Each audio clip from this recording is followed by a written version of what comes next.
Check the program.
record through the whole thing. There's a SD card, if you know about an hour and a half on that. There's an SD card where you can see it. I'll buy it. If we don't get it off.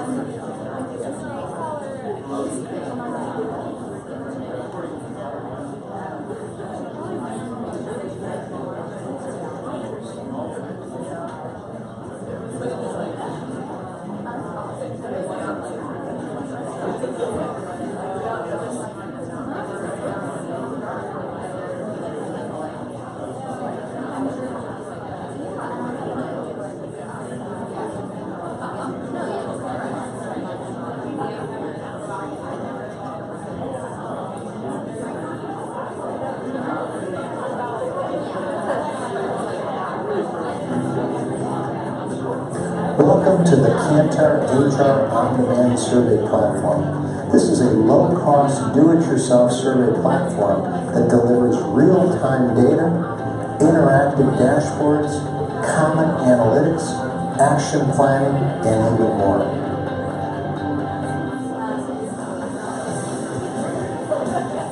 Built by HR experts for HR surveys and HR analytics.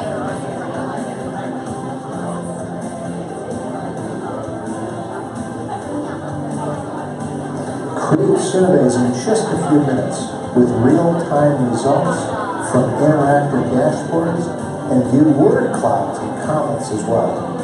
The grab-and-go PowerPoint reports are created with HR-specific algorithms behind them to identify strengths and opportunities in all of your workers.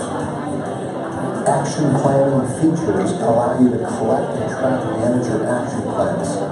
This helps you get the most out of your overall HR survey program. This easy-to-use, low-cost HR platform helps you focus your time and attention on important issues, not on creating a survey or creating reports. We can customize this platform for your company. We can add your survey questions, your logo, your colors, and even your specific report formats. The 60-day free trial is for every user, so you can test the platform. The platform is always free for organizations with under 100 employees, not-for-profit groups, consultants, and students. The platform is very low cost for organizations with over 100 employees. The platform includes a library of surveys and reports for engagement, customer feedback, leadership feedback, onboarding, and exit surveys. As HR experts with over 25 years of experience, we know what HR needs. Sign up today. We're looking forward to helping you take employee engagement to the next level.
Test.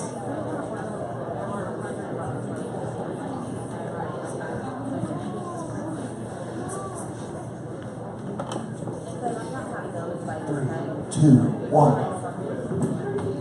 Hold the applause, everybody. I'm just coming out to kick off today's event. I'll try that again. Hold on. Let's try that again. 1, 2, 3. I had a nightmare last night that I was going to run out on stage and do this and no one was going to clap. So, a good way to start the day. Well, my name is David Miller, and I'm a senior consultant at Kantar TNS. We're really excited to have this event. I'm taking the title today as the organizer. I've never had that title. It feels good this morning. But through that, a few things that I just want to get out of the way is, what an exciting venue to be here at Second City, be up on the stage where some of the famous actors, made me a little bit nervous this morning thinking to try to tell a joke and get some laughs. So I got a quick one out of the way, so I feel good about that. I also see some familiar faces out there, so I'm pretty excited, but also new faces. And I hope today, as you're out there, you're meeting new people and networking and making those connections and talking about employee engagement.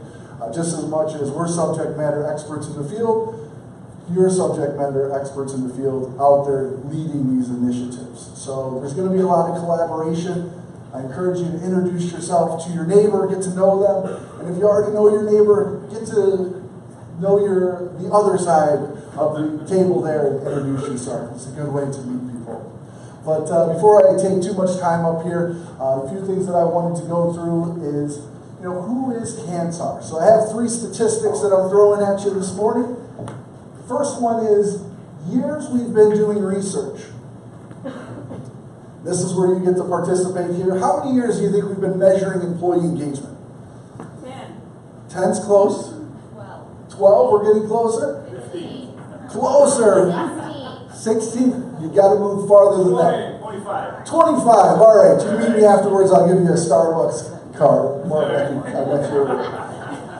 All right. We're just throwing away winnings. All right. Countries we've surveyed. How many countries have we surveyed?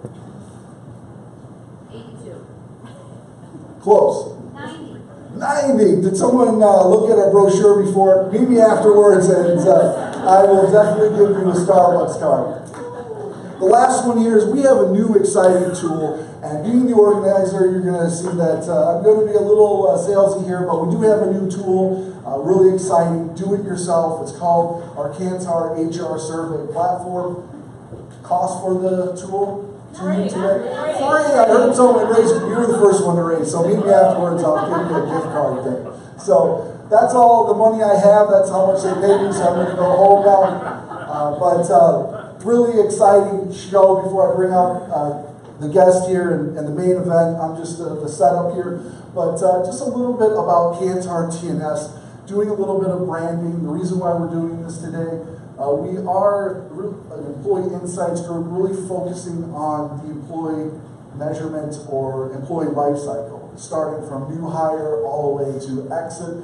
The majority of our work is around employee engagement, but there's quite a trend of merging multiple data points to really understand from entering within the organization all the way to exiting, what does that truly look like? So really 3 things that I want you to get out of today. Number 1, absolutely, I want you to have fun, a good time. I recently did a survey to 100 HR professionals, and 9 out of 10 said, we have fun at work. And I agree to that. HR professionals, there's probably, I don't want to meet that one person, but we've all had that too. But I want you to have fun. I want you to meet people. I want you to explore new opportunities within leveraging engagement insights. The second area that I want you to kind of understand is that I don't want the relationship just to end here. I don't want this to be that first date and then I never see you again. So with that, there's going to be some follow-up. I may reach out, as I've made a lot of phone calls already initially, to say we're excited to have you here. With that, what I want to understand, what are those best practices? What are those things that it's going very well with your organization? I'd love to share any insights that I have. we're also, within those insights, we're also having these Ignite meetings. So if you feel like your survey program needs a lift, or you just want to talk about best practices, we can get into a little bit deeper conversation. We are meeting afterwards, so if you want to stick around for these Ignite sessions, we can have further discussions. But I'd love to talk engagement and talk about your employee survey initiatives. The last one here, and I promise that's the last, is our technology. We have two exciting offerings. One is the do-it-yourself survey platform. It's new, you launch it, you collect the information, real-time dashboards, and action planning. And then we also have this new exciting dashboard if you're interested in learning more about the technology. But enough trying to sell to you up here on stage. I apologize. We'll lead into really what you're here for, and that is the main event. We have our host, Brittany, we have Patty and Christy here, so I want to introduce them. If you give them a big round of applause.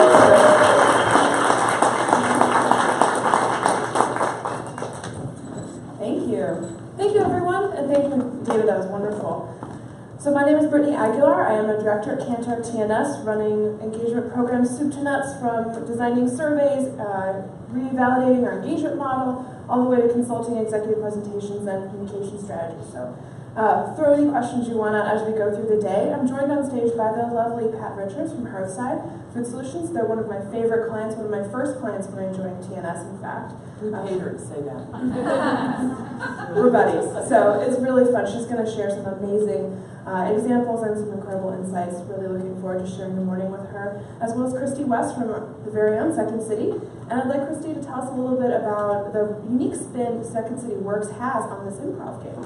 She doesn't, I didn't pay her, so I have to talk. I have to say it. So, yes, welcome to our house. I'm with Second City Works, which is the business-to-business arm of Second City. You're kind of like, wait a minute, we're in a theater improv, what's she doing? I'm not funny. But I work for the business side, and so we basically take our unique methodology into companies, and we do training, learning, development. We have digital content around that learning. We basically work with companies to help them create, innovate, and communicate on higher levels. Where that means engagement, is we've really formed a great partnership with TNS, because you know, they go in and really help companies line up what's going on, you know, what's the state of the culture today, and we can come in and really help customize and train around tackling some of those challenges. So what you're going to see today, later in the program, is some of our methodology in action, some of our superstar facilitators showing you how you take this art of improv into companies and actually help with engagement and actually help with learning and development. So you'll see a little bit of that in action. So we're kind of a show not tell kind of company.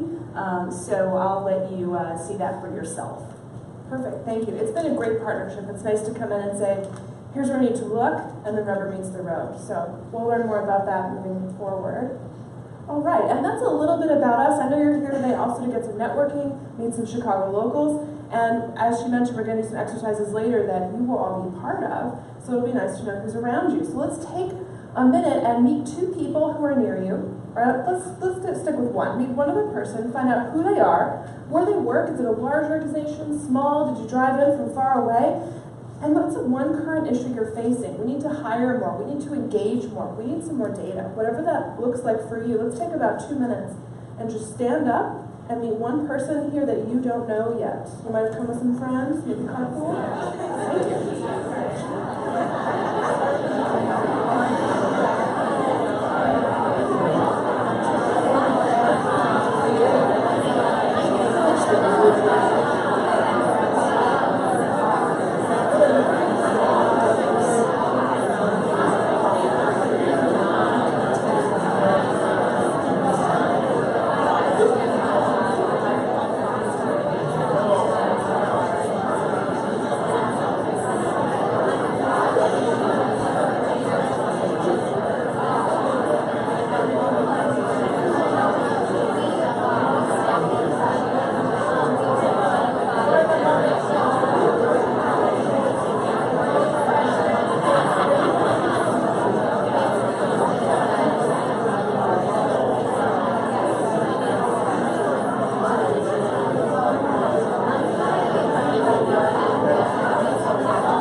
that both people have been able to share, and then we'll come back together.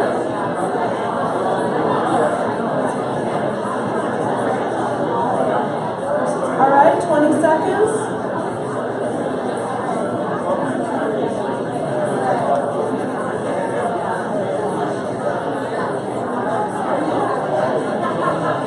Great. Thanks, everyone. Thank you. All right. So how many of you are dog people? Raise your hand. Dogs? Fans of dogs? How about cats? Fans of cats? Dogs again? Dog people pay attention a little bit later? All right, that's fine. And cats? Okay. It's nothing to do with anything, I just want to get your attention. People tend to play for those things. Perfect. We're going to get along. All right.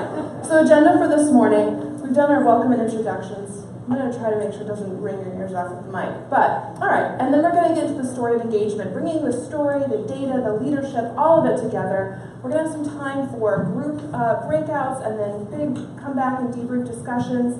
We're going to hear from the panelists with some nice conversations going through these topics as well, sharing their insights and examples. And then also at the end having Second City come up and really bring that to life, short-cycling us to our aha moments and putting some of this into practice. So the first thing, as I mentioned, we're going to talk about the story. So really making sure that your employee value proposition is ringing true throughout how you measure and reinforce those messages in your employee engagement survey, for example, but then in everything else that you're doing. So here's a nice example. Who's familiar with JFK? All right, I'm from Dallas, so I know who he is.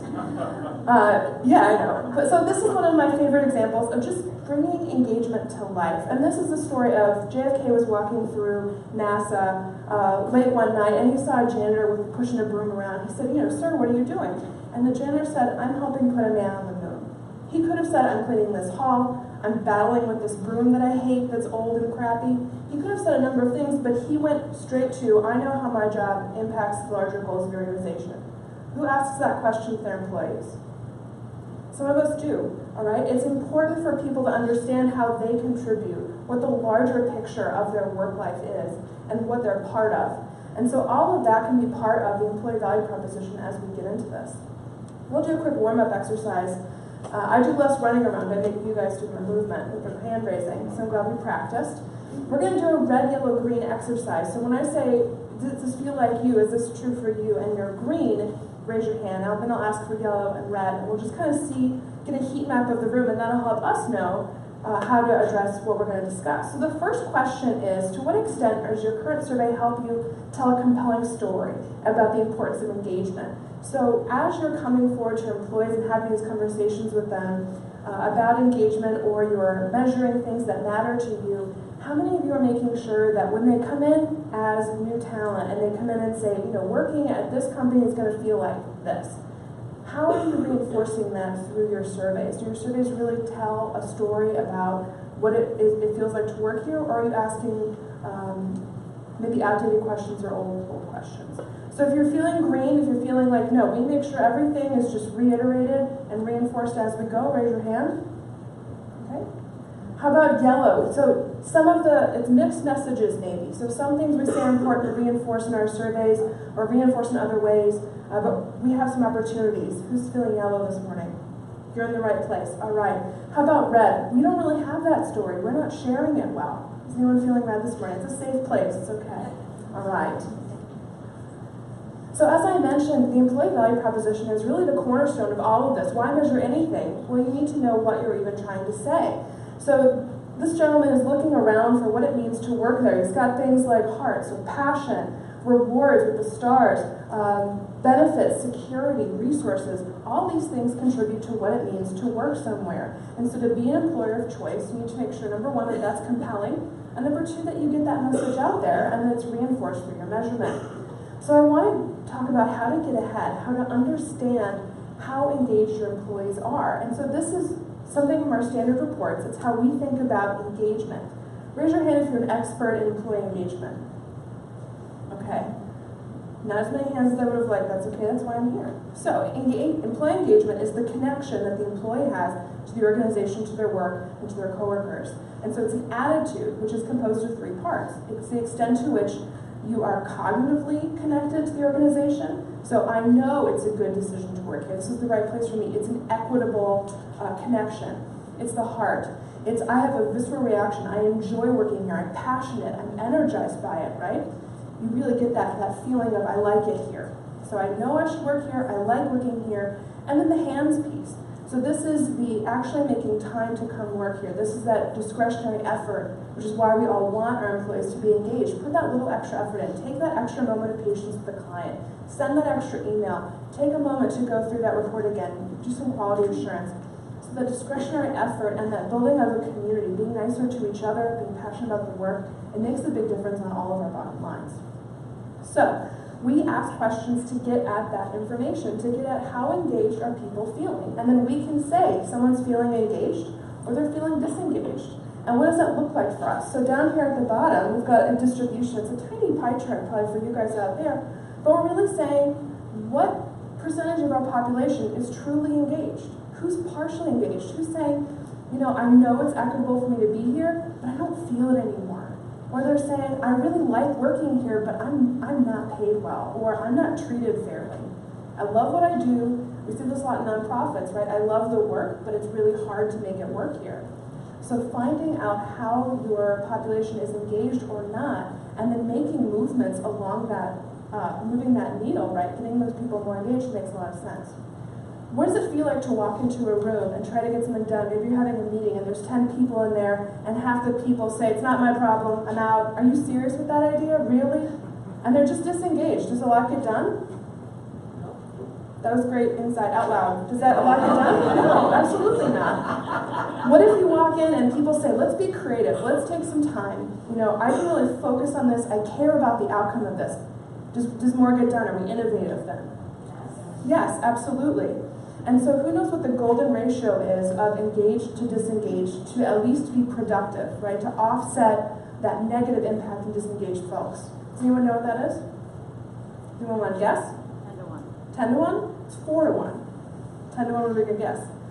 4 to 1. It takes 4 actively engaged people who say yes, head, heart, hands, all in alignment, to offset the negative impacts of just one disengaged person in that room. World class is about 6 to 1 or 8 to 1, depending on what research you're looking at, to really make that, now we're going to be competitive, now we're going to be more innovative, we're more agile, right? We're quicker to action, we have a better culture, we're more attractive. All of that goes into it.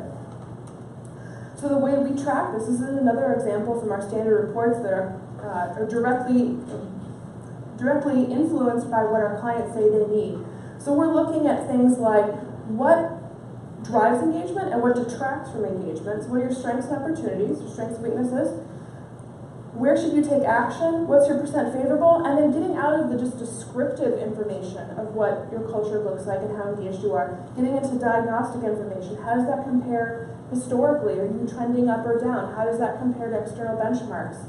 How does that compare to the company total? And then even getting into the predictive angle with those analytics and thinking about where do you need to take action to make an impact on engagement? What's going to be predictive of future outcomes? And the last piece here is making sure that you have an instrument, as I said, that really ties back to that employee value proposition. So not only are they engaged, but they're engaged in the things that make your company a great place to work. It's going to make you an employer of choice and reiterate that message. So we can develop customized surveys that help you understand that. And that's what we've done with her side, is really making sure that their survey isn't measuring just any place to work. It's measuring her side and what makes her side an amazing place to work. So with that, I'd like to bring it back to our panel and hear a little bit from you guys about having really strong instruments and understanding not only the larger scope of picture, you know, what is it like to work at her side, but then how else is that story told throughout the organization? And so one of the things that we look at her side is not only, you know, what are our total results, right, total company, but how do we slice the data to look at various groups and understand the employee experience. Not only is that important within departments in one facility, but also across our organization. We have 21 different facilities, so how is culture consistent in driving our business? So we talk with our leaders about creating an environment of inclusion, right? And. So it's not either or, it's understanding what employees want in the micro. So if I'm talking to one of my direct reports, how do I understand their wants and needs, right, to align head, heart, and hands? But then also when we're measuring, how do we use the instrument to do the same thing and be able to look at this and proposition? So inclusion for us is about understanding the total, slicing it, understanding the trends, always with this eye towards how do we engage the workforce by understanding what their wants and needs are? Absolutely. Yeah, and I would just add to that, you know, a lot of the companies that we're talking to today are, you know, managing a workforce with 5 generations in it. And their big problem, if you think about inclusion, and I'm not going to assume everyone in here knows what that is, because I didn't really start working with companies and talking about inclusion until about a year ago. But it's like diversity and inclusion kind of go together. You can't have one without the other, and you can hire a really diverse workforce with all the different races and generations and all the ways that you want to be diverse, including ideas and personalities. But then you have to also manage how to have all of that sort of feel like, you know, everyone has a voice and everyone has a seat at the table. So that's where when companies come to us and they're seeing, and San Manuel is a great example. San Manuel is a client that we partnered with TNS. They did their first employee engagement survey ever this last year. And after the survey, before the survey, we did training on just sort of helping them to manage the feedback once the survey was complete. How do you give and receive feedback in an environment where it is so diverse and there are so many different generations? Giving feedback to a millennial is quite different than giving feedback to a baby boomer or any other generation for that matter. So communication can be difficult, and we went and did training. After the survey, we learned that their big problem for retention and keeping people happy and engaged was the fact that all of these generations didn't know how to communicate with each other and be civil to each other and have respect for each other. So now they've got that problem to contend with, or that challenge, I should say. Opportunity. Exactly. Thank you. Thank you. So I just think just to add to that when you think about the workforce today in teams and environments, you're dealing with a lot of different things that make inclusion difficult. Giving everyone a voice and a seat at the table is difficult when you've got so much diversity, and that's a good thing. It's just now we have to figure out that. Let's navigate that. Leverage it, right? Exactly. Because then you have the power of diversity coming to action rather than just a lot of differences in the organization. Right, right. So I love everything you guys are saying. It's ringing home to me. How about you guys? Who's working on diversity in their organization? And inclusion. How about inclusion too? Yeah. As we mentioned, you don't see the value from diversity unless you have the inclusion. Absolutely. And the survey measure really helps that, because not only does it tease out, okay, tenure groups, ethnicity groups, gender groups, but then you see how those stories are told in different ways. You know, is this demographic having a different experience than this demographic? And how do we bring those together, right? So how are millennials and baby boomers communicating with each other? Right. And on the whole other side to that, Brittany, is not just, there's also diversity in personalities today and ideas. And for a long time, I think many of us can probably relate to being in an organization and it not being as much about diversity of race or gender, anything, sexual orientation. It was more about like, my ideas don't have anywhere to go because they're just not being included, or they're not giving me a chance to, they're not giving my ideas a chance to incubate. So that's a whole other level of it that companies forget about. Definitely. Is the inclusion of just personalities and ideas. And how many of us have heard, we don't do it that way here, when someone gives an idea, right? It shuts down creativity. It's like, This is the way we've always done yes, it. exactly. That makes me want to punch a wall. Yeah. I'm not an angry person. But when it comes to ideas, She will force the creativity. force it. That's how it works, right? Force them together. Yeah. So, I mean, having a survey that then dissects and differentiates between those things. Are we talking between diverse groups? Are we letting people with diverse thoughts, right? Who has a question about something like, you know, I know my ideas are going to be heard by my team, or new ideas are encouraged. Those are important to have, especially if you want to say, this is an innovative place to work. new talent come in, part of our employee value proposition, I don't know where to stand, that's good, is going to be that you can come and have a voice. And so having those things teased out and then reinforced is so critical. Thank you both. The next piece here then is, okay, it's great to collect that data. I showed you we go from diagnostic to predictive. We can run analytics. We've got a strong tool. We've got all these numbers. Where does it go, right? And so getting that data into the hands of the people that matter and making sure that it's fresh is paramount. And so this is another quote from one of my favorite clients, who's not on stage, but also a favorite, talking about there's a little bit of a story here, but the bottom line is we don't need to worry about participation rates if we honor their participation results.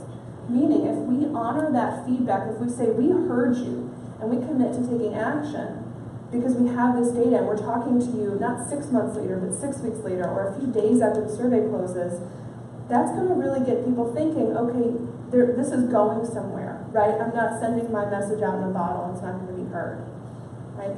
Who is really impressed by high participation rates on surveys? Who really tries to get that? It's a struggle. Who has lower participation rates than they want? Good, I'm glad you're all doing really well. I have a lot of clients who are trying to break through some benchmarks, break through some milestones in their participation rates.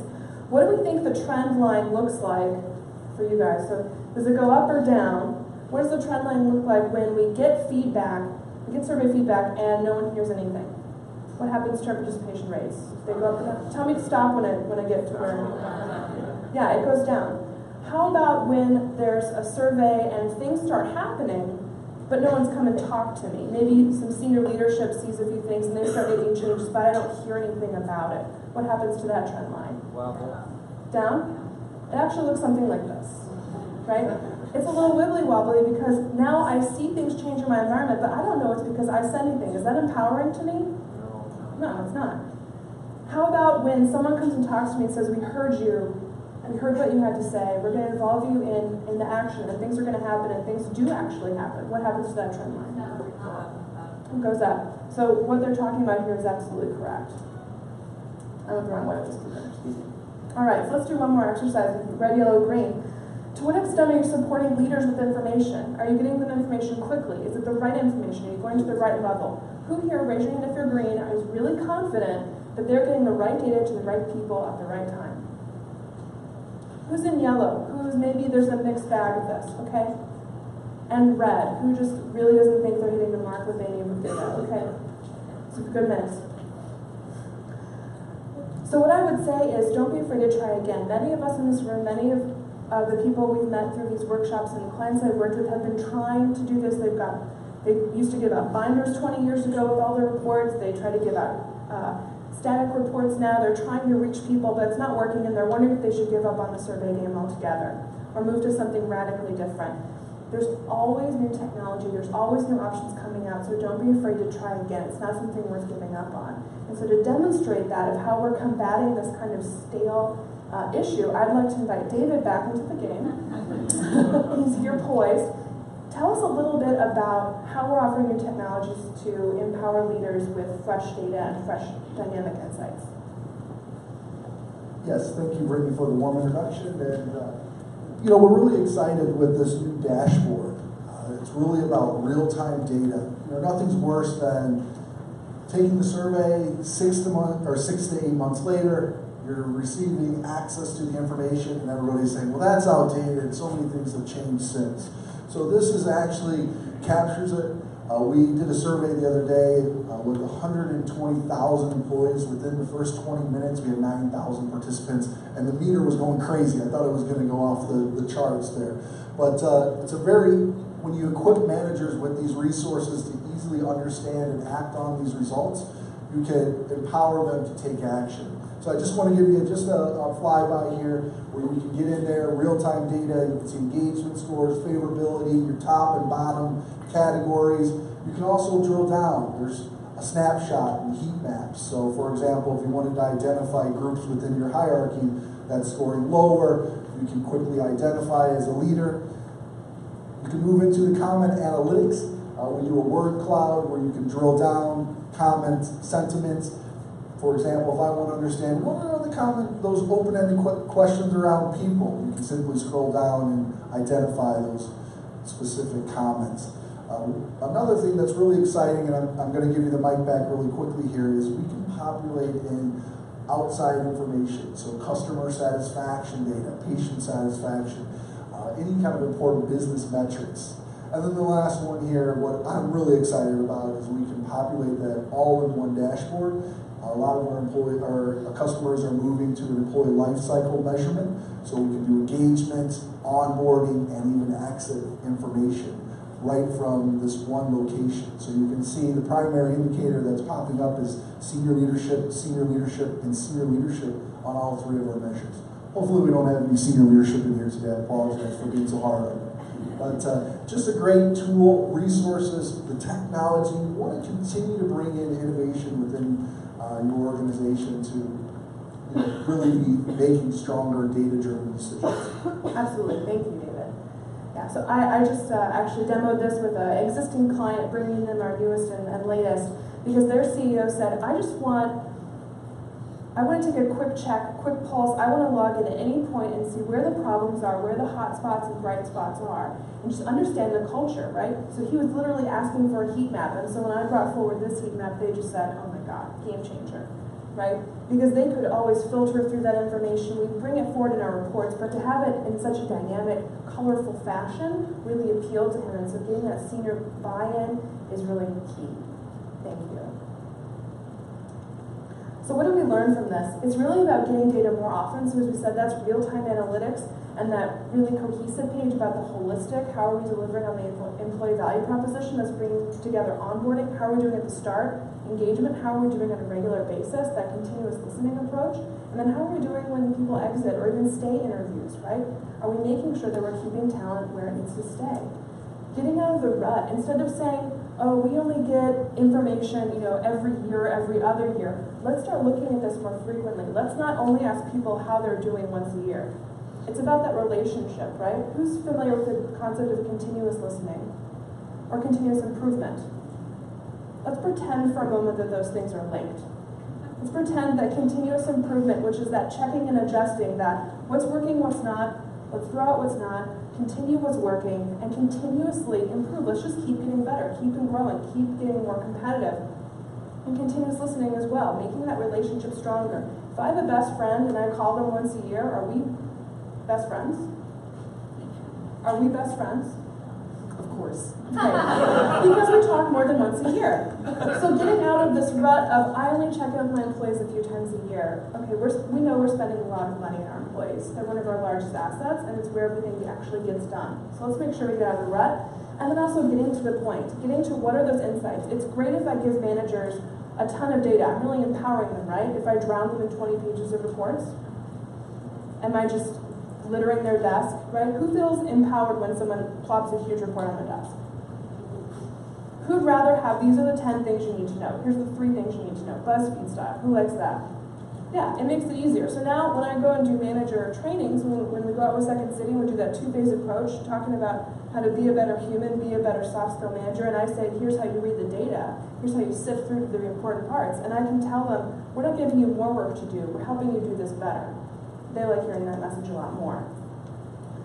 I want to talk to you a little bit about another pain point that I see, and then we'll come back to the panel, and then go into larger discussion. But another pain point I see is people ask me, okay, we've got this data, how does this compare to our external benchmarks, right? How do we compare? So let's say, for example, one of our clients would be Best Buy. And they're saying 10 years ago to us, or 15 years ago, how do we compare to Circuit City? Is that really going to help them be best? Maybe you guys don't shop at electronic stores. Who knows what happened to Second City? Second City. Circuit City. When did I say? Second City. What happened to us is that we just got better and better. My apologies. No, Circuit City, right? So they're gone. Second City is alive and well. Circuit City is the dinosaur. Yeah. So anyway, yeah. So what we advocate then for clients is to look at what's internal best in class.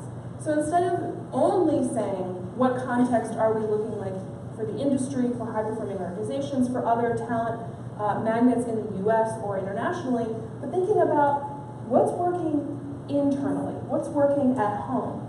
And so we're looking at this 80 to 90% because when I go and do focus groups with clients, and I'm talking to groups up here in the very high favorability, very high engagement. Number one, there's not many groups. This is a scatter plot of groups by size.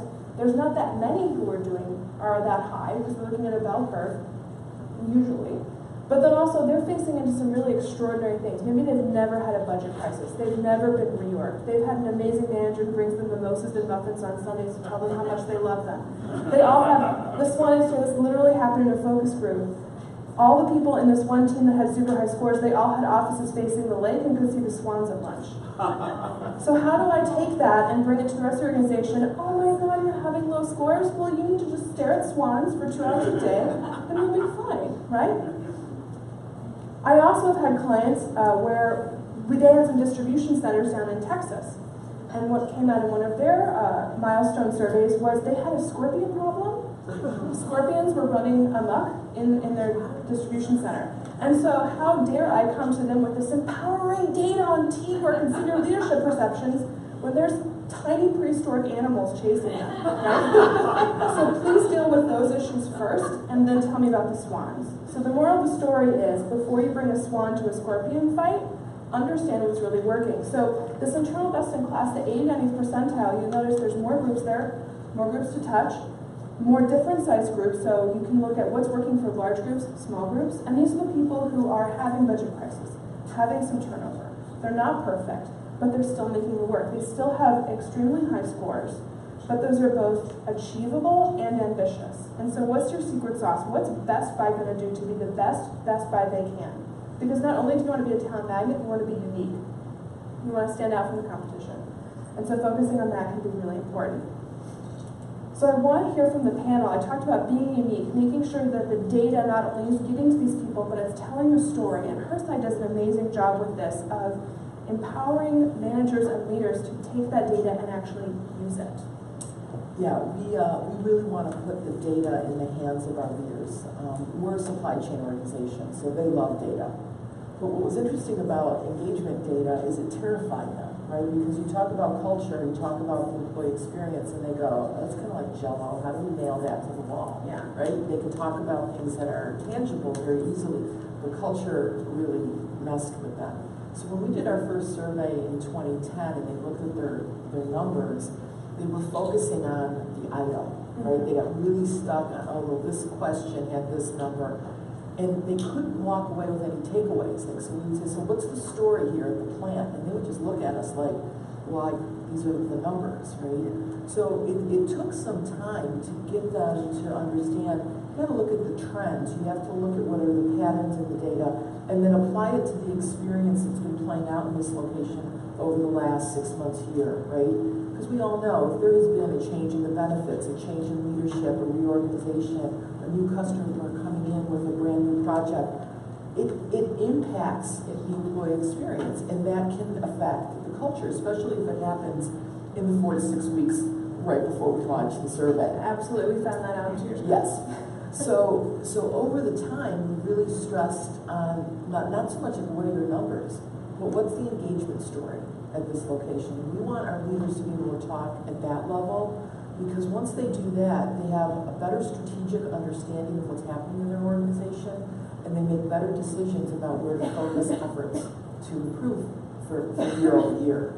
And that was a complete game changer. When we talked to them about tell us the story, we don't want to see your numbers. That was really a big deal for us.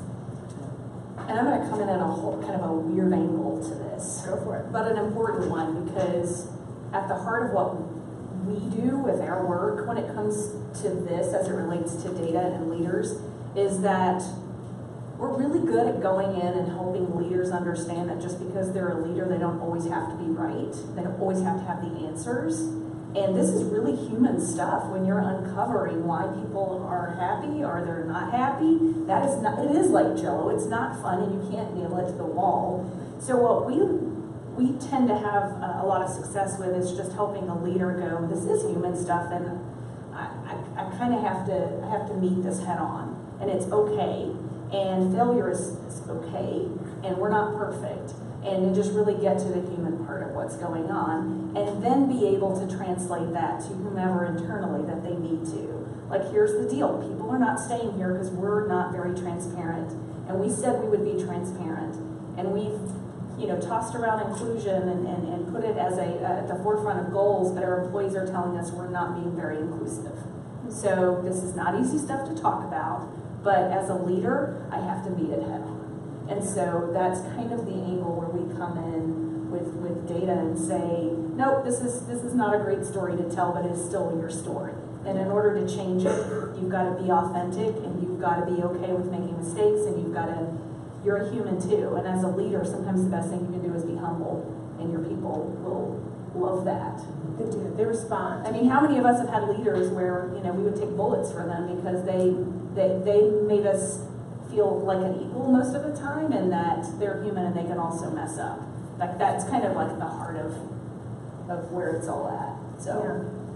And the other part of us partnering together is when we initially embarked on this relationship, a lot of it was you come in and you get to know the organization, but it's nice to have that data gut check, right? I'll come into organizations, a few workshops ago, we had a panelist, another client come in and say, she would go in as a HR business partner to the CEO, and he'd say, I know people work here, we have high culture because we pay people really well. And she's like, all right, well, I'm gonna gut check that. Here's the data from our survey, right, pulls it around. And people were okay on pay. No one talked about pay. It wasn't an issue. People really cared about the people they worked with. They loved their teams, and they cared about the work. It actually read more like a nonprofit. And so how in touch does he sound when he goes to town halls? He's like, who loves getting paid? Right? Or when new hire onboarding comes and they see posters of people just throwing dollar bills everywhere. This is what it's like to work here, guys. Like, if he had come forward with that employee value proposition versus we care about each other, we get the work done, we take care of this job and our clients. Which one rings truer? The first one, the dollar bills? How about the second one? We care about each other, we care about what we do. Wouldn't you rather reinforce this at every opportunity? Yeah, so it's important to do that gut check, it's important to tell the story. So let's hear about some of the discussions, some of the issues you're facing into in your own organization. So let's get into kind of small groups. You can take advantage of who's near you, maybe get into groups of 4 or 5, and talk about what you're facing into with your people strategy. Again, this could be, we need to recruit a lot more people, I'm hearing that. Increasing engagement, helping people understand the data, getting things out more quickly, being more agile, whatever that looks like for you.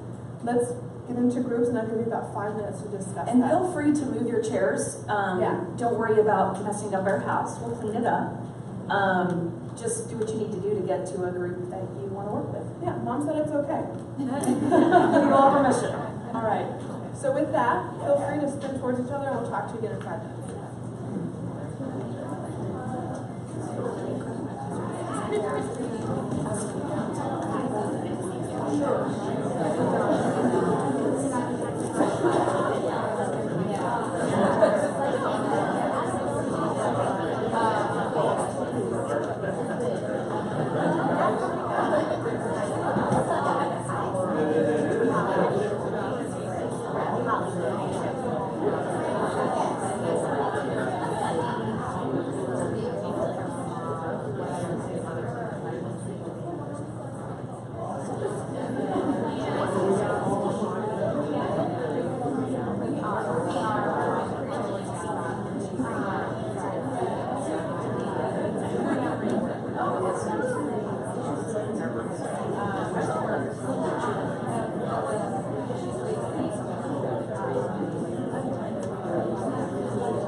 But know when we come back, I'm going to ask each group to tell us their top 2 kind of takeaways. What was similar, what was different as you shared? Keep going.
Last thoughts, and then we'll come back together. I want to hear from you.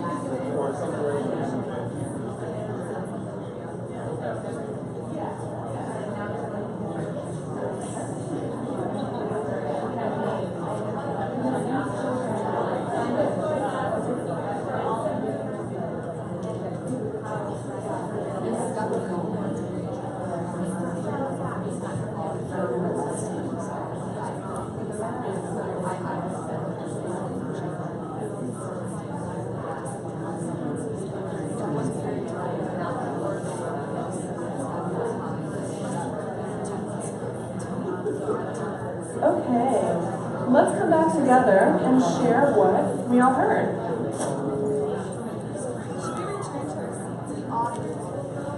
Yeah, you can take this opportunity to your seats or stay where you are. All right, if you like your new seat better, just stay there. Whatever works. We can't see you anyway. It's pretty bright here. Okay. Great. So as promised, everyone heard me that. So I'd like to hear from each group, and we're going to go through and just hear from each group, and the panel's going to react. I want to give everyone a chance. So as you're thinking about what you heard through your groups, what was similar, different? Were there common themes? Did something really stand out? What were your major takeaways? And so I think we'll move from this side of the room to the other side and kind of go through so you have an idea of kind of what's coming next. Let's start with the group the farthest on this and maybe closest to me, and then we'll move that way. Who would like to share from this group? What was part of your discussion? So we talked a lot about creating a culture of inclusion, sort of some of the challenges which seem to be very similar. We're also in different industries, I feel like that's something we should talk about as well. So creating a culture of inclusion even across different industries in your group. Right, and also sort of taking that beyond the HR department, so it's not just HR that's doing that effort, but taking care of everybody buying more leadership and just employees. Yeah, so taking it even, it's not just an HR issue, it's an operational issue, it's a company-wide issue, absolutely. Raise your hand if that is finding its way into organizations too. Other people are riding the train. If it's not just an HR initiative, it's everyone's initiative. Yeah, especially inclusion. I'll weigh in on that as well. We have struggled with changing the definition of the role of leadership to bring the people part, the people responsibility as a significant contributor to what that role does. You know, it seems like we have a heritage that leaders are much more task-focused than people-focused. And it creates a leadership vacuum, right? Because then it's like, who's minding the people practices, right? So if we can get that communicated, like change the definition of leadership, support them through leadership development, talk with them in ways that give them the data that gives them certainty so they can take action in the culture area, I think we give them a lot more, we get them further down the road in being able to better manage this idea of task and people. Absolutely, thank you. How about, and that's great, thank you first group, kick us off strong. How about the next group? Are we moving backwards? Who from that group would like to share?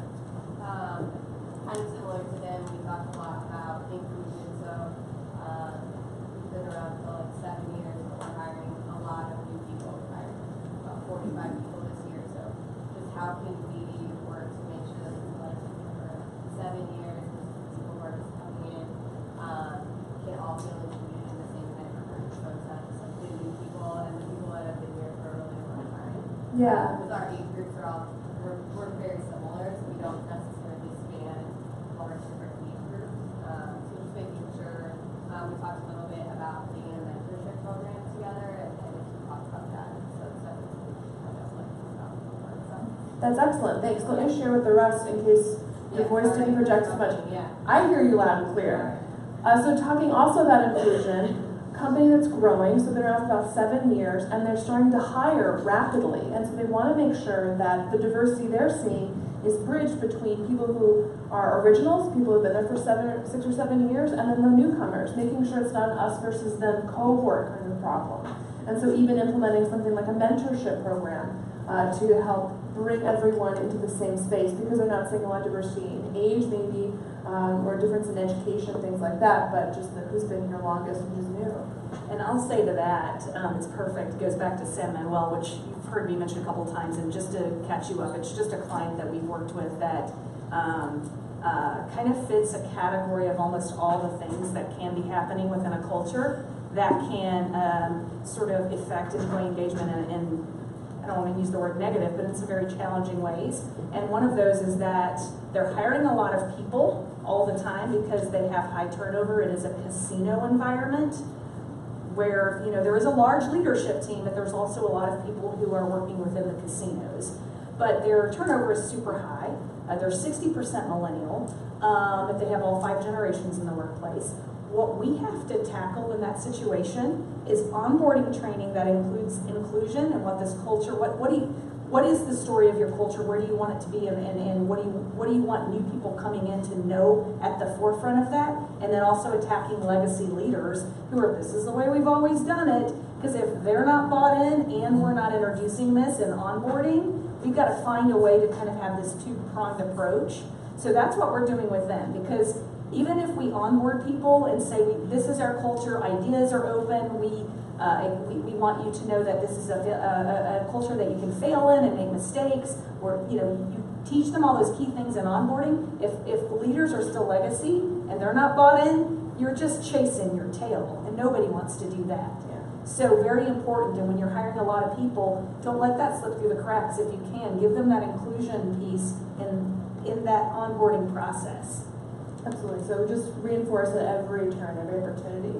I like that you're implementing mentorship programs too, that's really cool. The slide I showed you, the swans and the scorpions, what I recommend for clients who are seeing an issue like that as well is take that group that's in the 80th to 90th percentile, which is that best in class, and have them mentor groups of similar sizes or similar geographies, whatever that looks like, that can bond them a little, and help mentor groups that are maybe lower in that bell curve, help bring them up. What's working? What's your secret sauce? How are you facing into the same challenges I am, but doing well? How have you moved that needle, right? So, tell me how you got to where you are from where we both started. Anyone else using mentorship programs, either as employee to employee or group to group, leader to leader? Nice. How long have you been doing that? Since 2006. Since 2006. How's it gone? Fantastic. Fantastic? Yeah. No. Capturing that knowledge is key, isn't it? Well, I think what we do in the mentoring process, we do a lot of emotional training. A lot of emotional training? And people don't believe words, they believe actions. I love that. They don't believe words, they believe actions. So you Perfect. can talk to your blue in the face about engagement and high performance, but until you see a leader fall on the sword and be vulnerable, you're not going to get anywhere.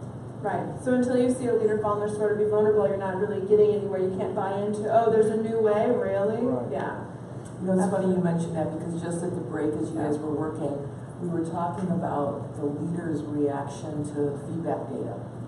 If they take a defensive position to the data, right, it's over. Yeah. And the rest of the organization is going, look, we're living this. We know this is happening, Yeah. right? But you're kind of acting like it's not happening. It's like the child that's going, nah, nah, nah, Yeah. It doesn't bode well in terms of us wanting to follow you as a leader and get work done. And we were also talking about a recent client that we're working with here in Second City Works. I can say them because I'm a big fan, Clorox, the Clorox company.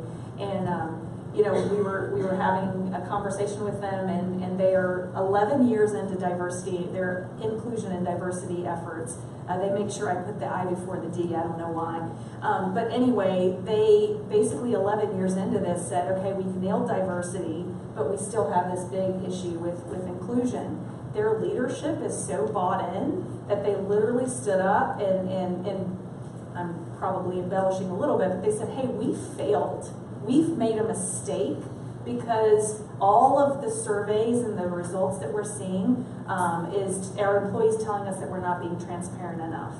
And their leaders, because they were able to stand up and said, we did it, we failed you, and now we're going to fix it. Now we're going to work towards fixing it. Made all the difference in the world. So back to what you said, if a leader can just go, yeah, well, we messed up. We're not doing so good in this department.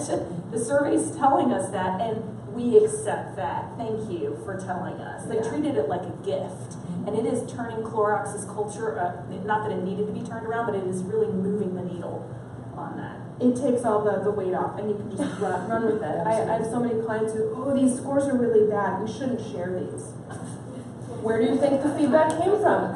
They all know. They know. You guys know. They think it's weird you're not talking about. Who are you hiding it from? Yeah. Right. It came from those guys. Right. Anyway, all right. So pretty, if I can just add one thing, we were talking about the role of HR, and so often HR, holds the burden of the people practices.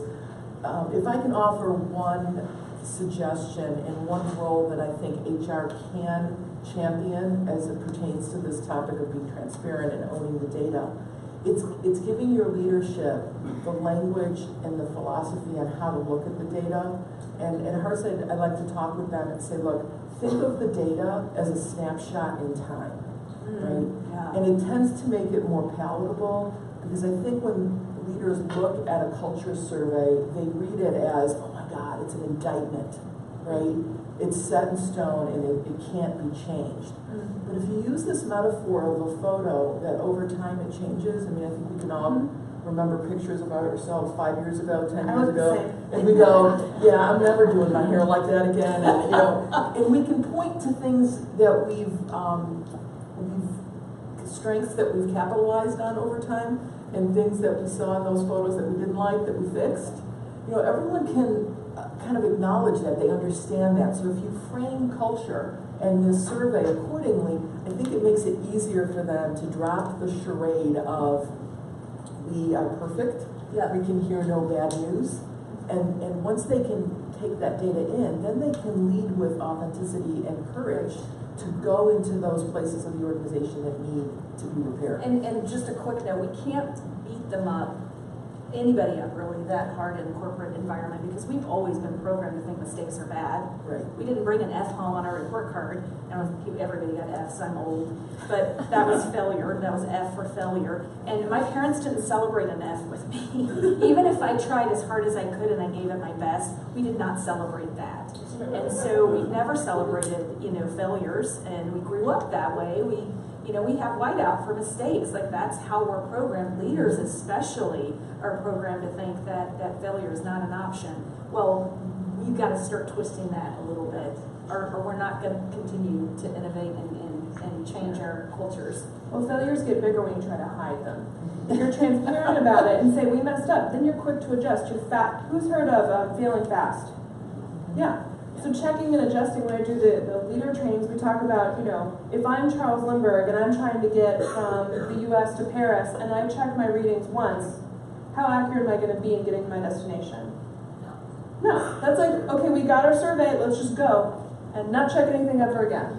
You're not going to end up where you think you're going to go. You're not going to get where you want. So checking and adjusting what's working, what's not, and just continue to go. Facts are friendly. It's going to help you out. All right, we're going to keep moving, I promise. Who's the next group over here?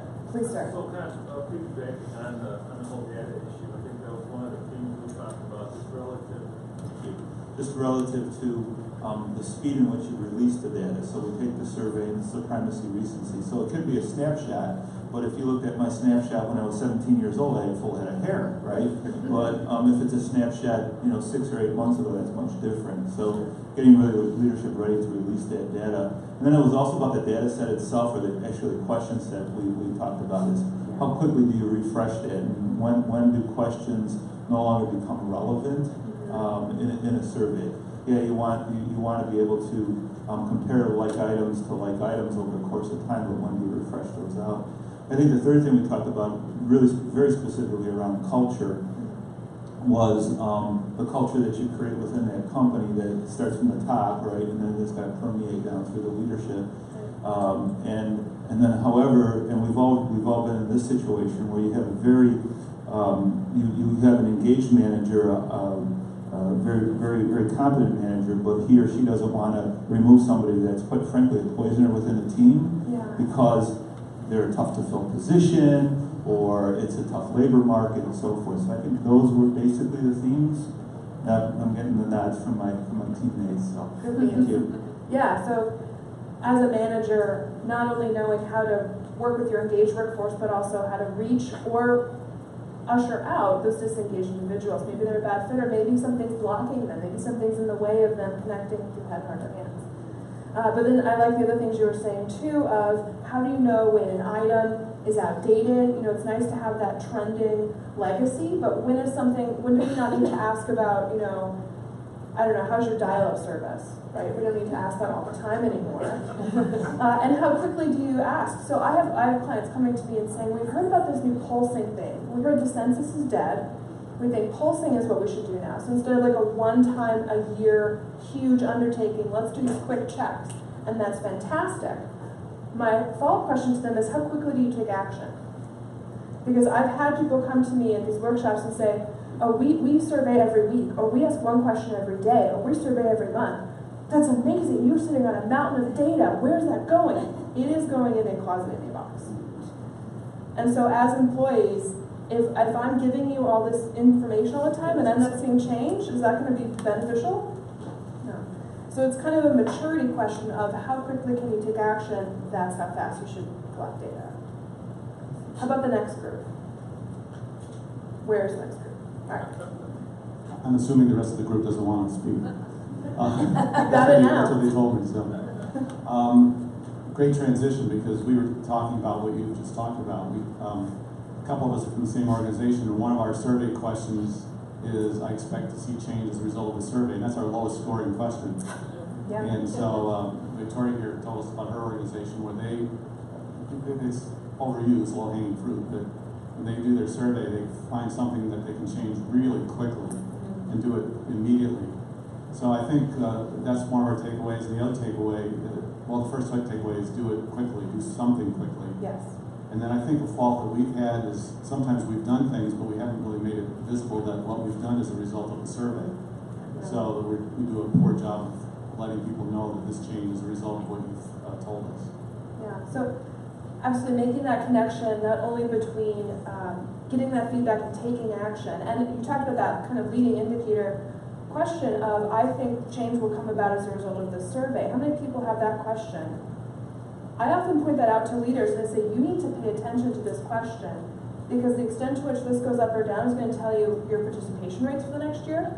If people don't think anything's going to happen, they're not going to take the survey. If people don't think anything's going to happen, their engagement's going to go down, right? You're probably going to see higher turnover. That question is a big red flag. But also your comment about, oh my goodness, I'm blanking. What's the second thing you said? And making sure that the employees know that the change that's instituted is related to the survey.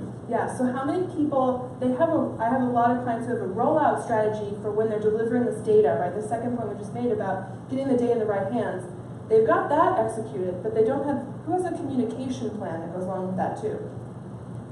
Yeah, that's great, because you don't want to just say, all right, everyone, here's tons more work to do, here's data, things you've been sort of trained on, and no support and no story about why that needs to happen. Anything from the panel on that? That's fine. Brilliant, you guys covered it. Well said. Yes, couldn't have said it better. All right, thank you. Yeah, I just have a quick comment with that. What we learned, we recently launched our first engagement survey, and it's more of a pulse format. We took a hiatus for 10 years. So our participation rate was really high, it's great. Our lowest scoring item was we will take action. So our communication strategy after that we paid a lot of attention to. But what I will say is what we're currently working through and struggling with is the employee perception of how quickly action can occur versus how quickly we can align leadership, figure out a solution and take action. And there's a huge gap in expectations there that we're working with.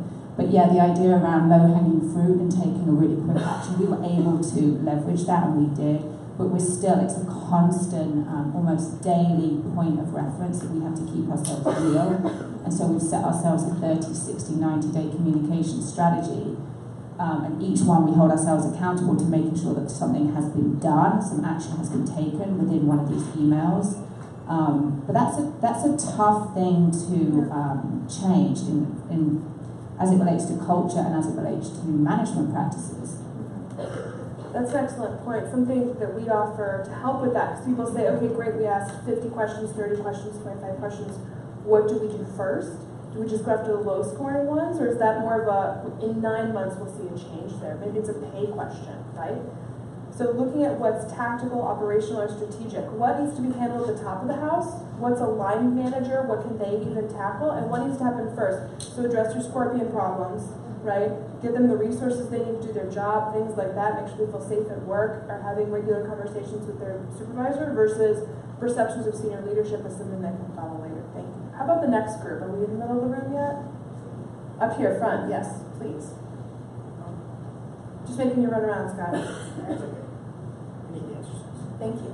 So we talked about people strategy and employee engagement in our group, and we had a variety of answers. interest. So a couple of the companies that were in our group don't necessarily have a people strategy, not necessarily bad or good, there just kind of isn't one. Sure. Some of them have significant people happiness issues, including work-life balance, etc. And then another experience shared was, just differences in leadership's involvement in what's happening. Some leaders even being out of touch, not knowing what the employee experience is. And then also, in terms of culture, it just being different in different parts of an organization. And there's going to be differences naturally, but if there's supposed to be one overall people strategy, and that's only true in some areas, there's inconsistency. Yeah. So having an inconsistent manifestation of that employee value proposition. Yeah. So my husband was on a call with their town hall with the CEO talking and answering questions, and someone from their developer area. So they're in the merchandise mart. They're working on the coding and marketing areas for this company that I won't mention. And they're like, we're having a hard time working with the rest of this company because we're trying to get quick wins and fast to fail and being agile, and it's a really old, large organization, well known in Chicago and the country actually.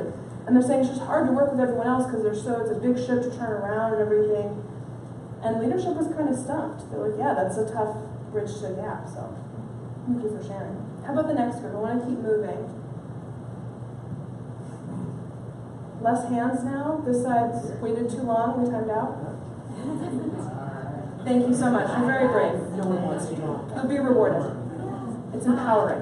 We had a good conversation around kind of the action planning that comes out of the engagement surveys, and what we learned from one of our partners was that they had every team, regardless of their score, have at least one action that they're going to take. Something that I think our organization struggled with is that we only required action plans for low scorers. And so people that achieved above a certain threshold didn't really have the buy-in to continue the conversation and kind of take it back to their teams. And so that's something I think we'll think about in our next iterations. Yeah, I think the idea of continually striving to get better is really important when we're talking about engagement and culture. And for those of you who have continuous improvement and Kaizen strategies as part of the vernacular, this just fits beautifully. But to say, oh, you did well, it's all good, like you don't have to do anything, I think disconnects that idea we were talking about before, that leaders have to be responsible for the people experience. It almost says like, okay, you've been given a pass because you got a good grade. And it can make it much more difficult to start that back up should the scores change, in the following year. What we also like to see, so on our platform, all the action plans are captured in one place, and you can monitor progress and see what topics people are taking action on. It's really amazing to get all that knowledge capital in one place, but when you look at what the high scoring groups, what they're actioning on, you get to see that secret sauce. Oh, they're doing that? That's amazing. And then you have that for next year. It's kind of your playbook of what does good look like. Here's what the innovative guys are doing. Let's take that. And so year over year, you just build your library of what works here and what are the smart guys doing. And then you can transfer that knowledge, it's more portable now. Thank you so much. How about the next group? Thank you, Scott. Well, we didn't get into too many of the solutions. We just kind of talked about some issues, I guess, that we're having. And consistently, we're starting to see a trend. But speaking to the agility of being able to change, getting a dump load of data, but then taking too long to process, what do we do with this and how can we make changes? Also, then, is it consistent across the board? We've got, in our organization, we've got such diverse, different kinds of departments, from IT to radio, to education, to publishing. And so the responses are so different because some managers are doing a great job, other managers, not so good. And so how can you get that consistency across the board? But then also, we have one that, are we missing the mark because we've met budget or because we've met our goal? We don't really care if people are engaged or if they're being included. We met the big issues are met, so we don't really care about it. Right. anything Our else? metrics are happy, so we don't need to dig into rocks that don't need to be turned over, essentially. Yeah, so a lot of it is preparing for the future. So I've had clients say, oh, everything's fine, we don't need to survey, or everything's in the toilet, it's really bad, or we know we're going to lose some contracts, we're going to have to let about, I had someone say we have to let go about 40% of their employees, and so they didn't want to survey.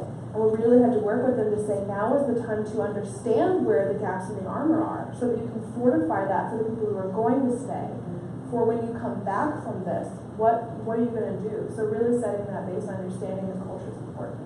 How about the next group? Want to keep moving? We can. Thank you. Hi, good morning. So one of the common themes that we had were that our companies have a high participation rate. So employees want to be heard, employees care to share the feedback.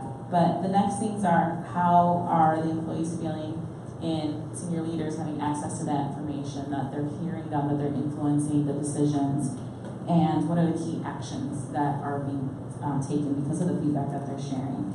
And the third thing was, there's a lot of multiple pulse surveys that are going on. Sometimes HR, educational, learning and development are the last to know that those surveys are going on. So how can we all align and make sure that it isn't data overload, but that we can take action based on all of that? Yeah, here's a survey that take a lot. I'm sorry, go ahead. No. Who did I talk over? I was going to say. This is awkward.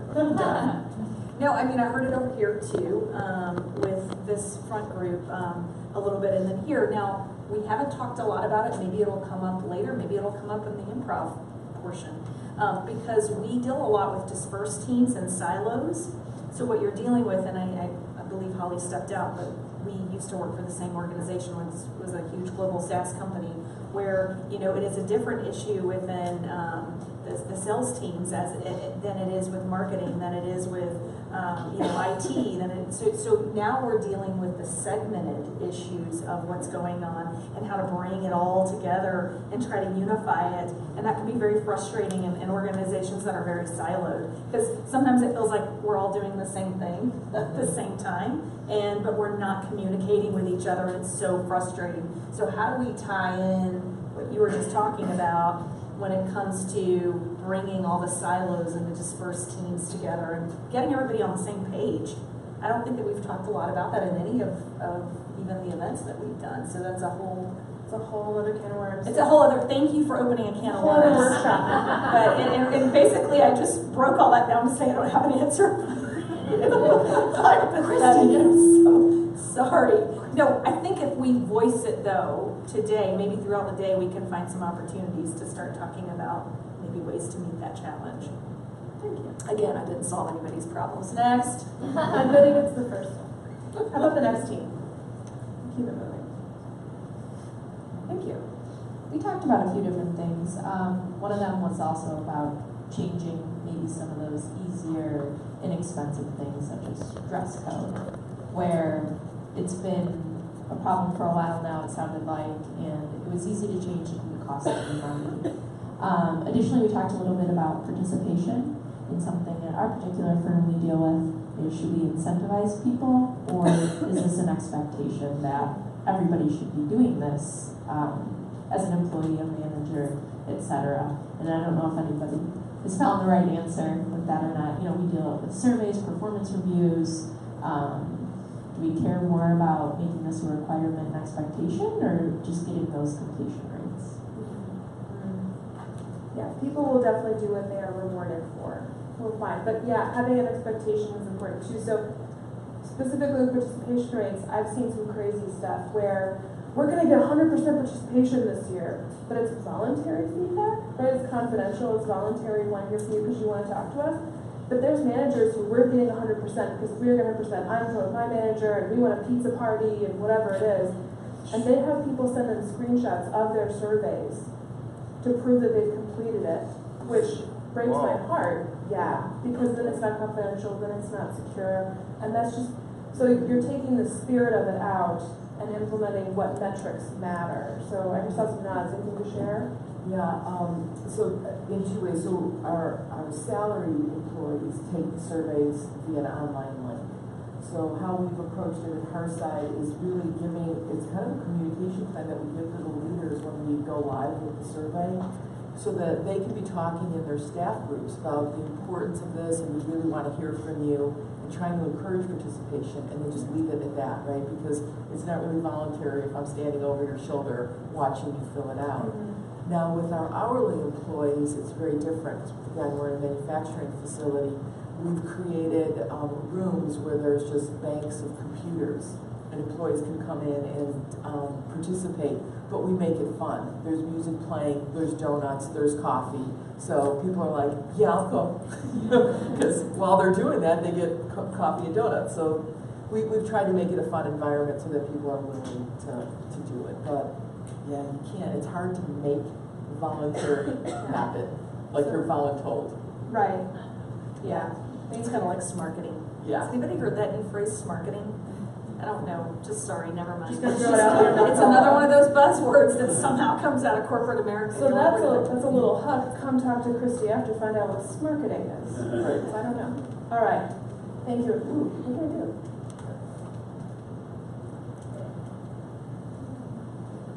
Did I break it?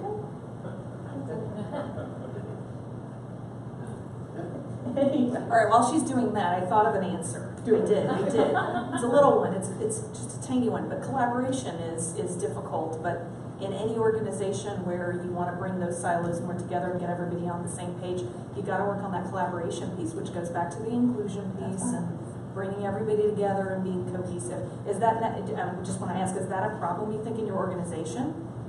I know that was coming up from your or any of this groups? Just curious, because I don't like it when I can't come up with an answer. I think personally from our surveys, I think communication between departments was something that we found as an opportunity. So just everyone's doing it different things, more like sharing knowledge. What are you working on? You know. So do you have a forum in place today for that to happen, or is it something that you feel like could get better? It's something that we're developing. Yeah. So maybe that's an opportunity to talk about how to get that piece on the same. Are you caught up now? Because we were just giving you time. Okay, there's an answer there. Oh. Well, I have a proposal. What if management can frame tension as a good thing? Because tension drives learning, but it has to be real. It can't be, oh, I know we should do this because our numbers are going to go up. That will not work. You have to honor and lean into tension. And you're going to be way faster, and people will be way more engaged. Right. I like that. Thank you.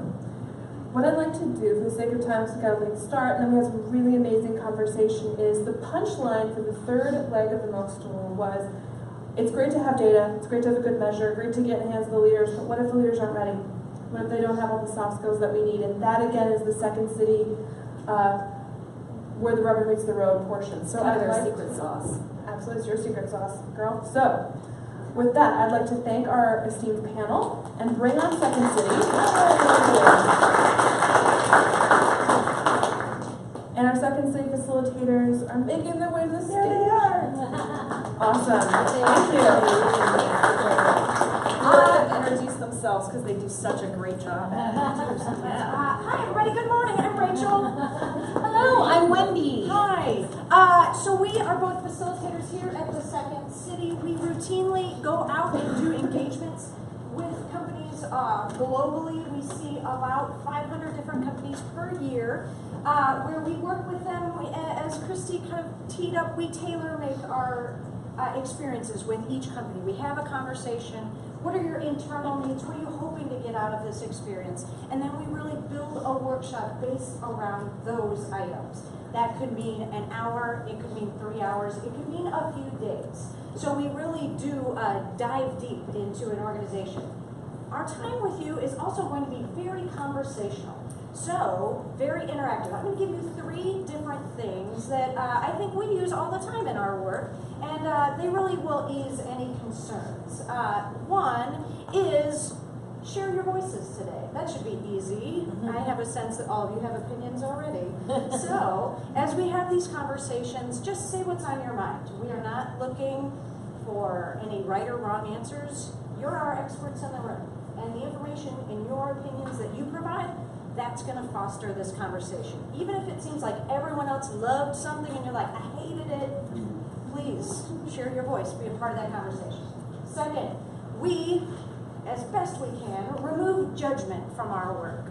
And so I invite you for now to remove judgment from this space. Judgment of yourself, of others, of the exercises, of all things. Don't worry, it's waiting for you in the hallway. It'll get it back. It won't be there when you drive home. So we're going to try and take that judgment out of our time together. Out of curiosity, who do you think you judge most often? Yourself or others? Self. I think someone said self before I even said I judge myself. I judge myself all the time, right? And that gets in the way of expressing yourself. If you're constantly filtering everything, like, oh, why did I say that thing? Why did I wear these shoes? I spilled on my pants, whatever, right? It's judgment, right? And the brain, as a computer, does not like to edit and create simultaneously. One of the worst things that can happen is in ideation and sharing is someone saying, what about this? No, what else? I can't do those things at the same time. So we're going to speak to that as well. And the third thing is that we're going to truly be in support of one another. We are going to walk you through a series of exercises with the help of these guys. And you'll have the experience of that exercise, and then we will have a conversation about that. This is the time for us to really just be with each other and be in support of each other. So the thing that the Second City's actually been doing since 1959, we still do it, we did it in the back just now, is that we look each other in the eye, we pat each other on the back, and we say, I got your back.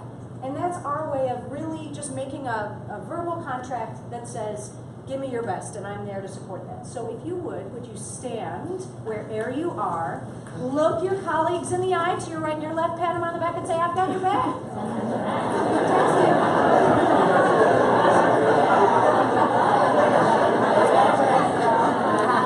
And with that, we're going to go into our first exercise. So could I have our friends who have nabbed the premium seats in the rail, would you come down, join us down here. Before anyone sits down, here's what you're going to do. You are going to find a friend. I invite you to find someone you don't already know. Introduce yourself to them, and then turn your chairs so that you're facing them. Extra points if you can get away from a table so there's nothing in between you. So come on down, and we'll give this just about a minute to orchestrate. There's lots of chairs. There's scary chairs right near the front.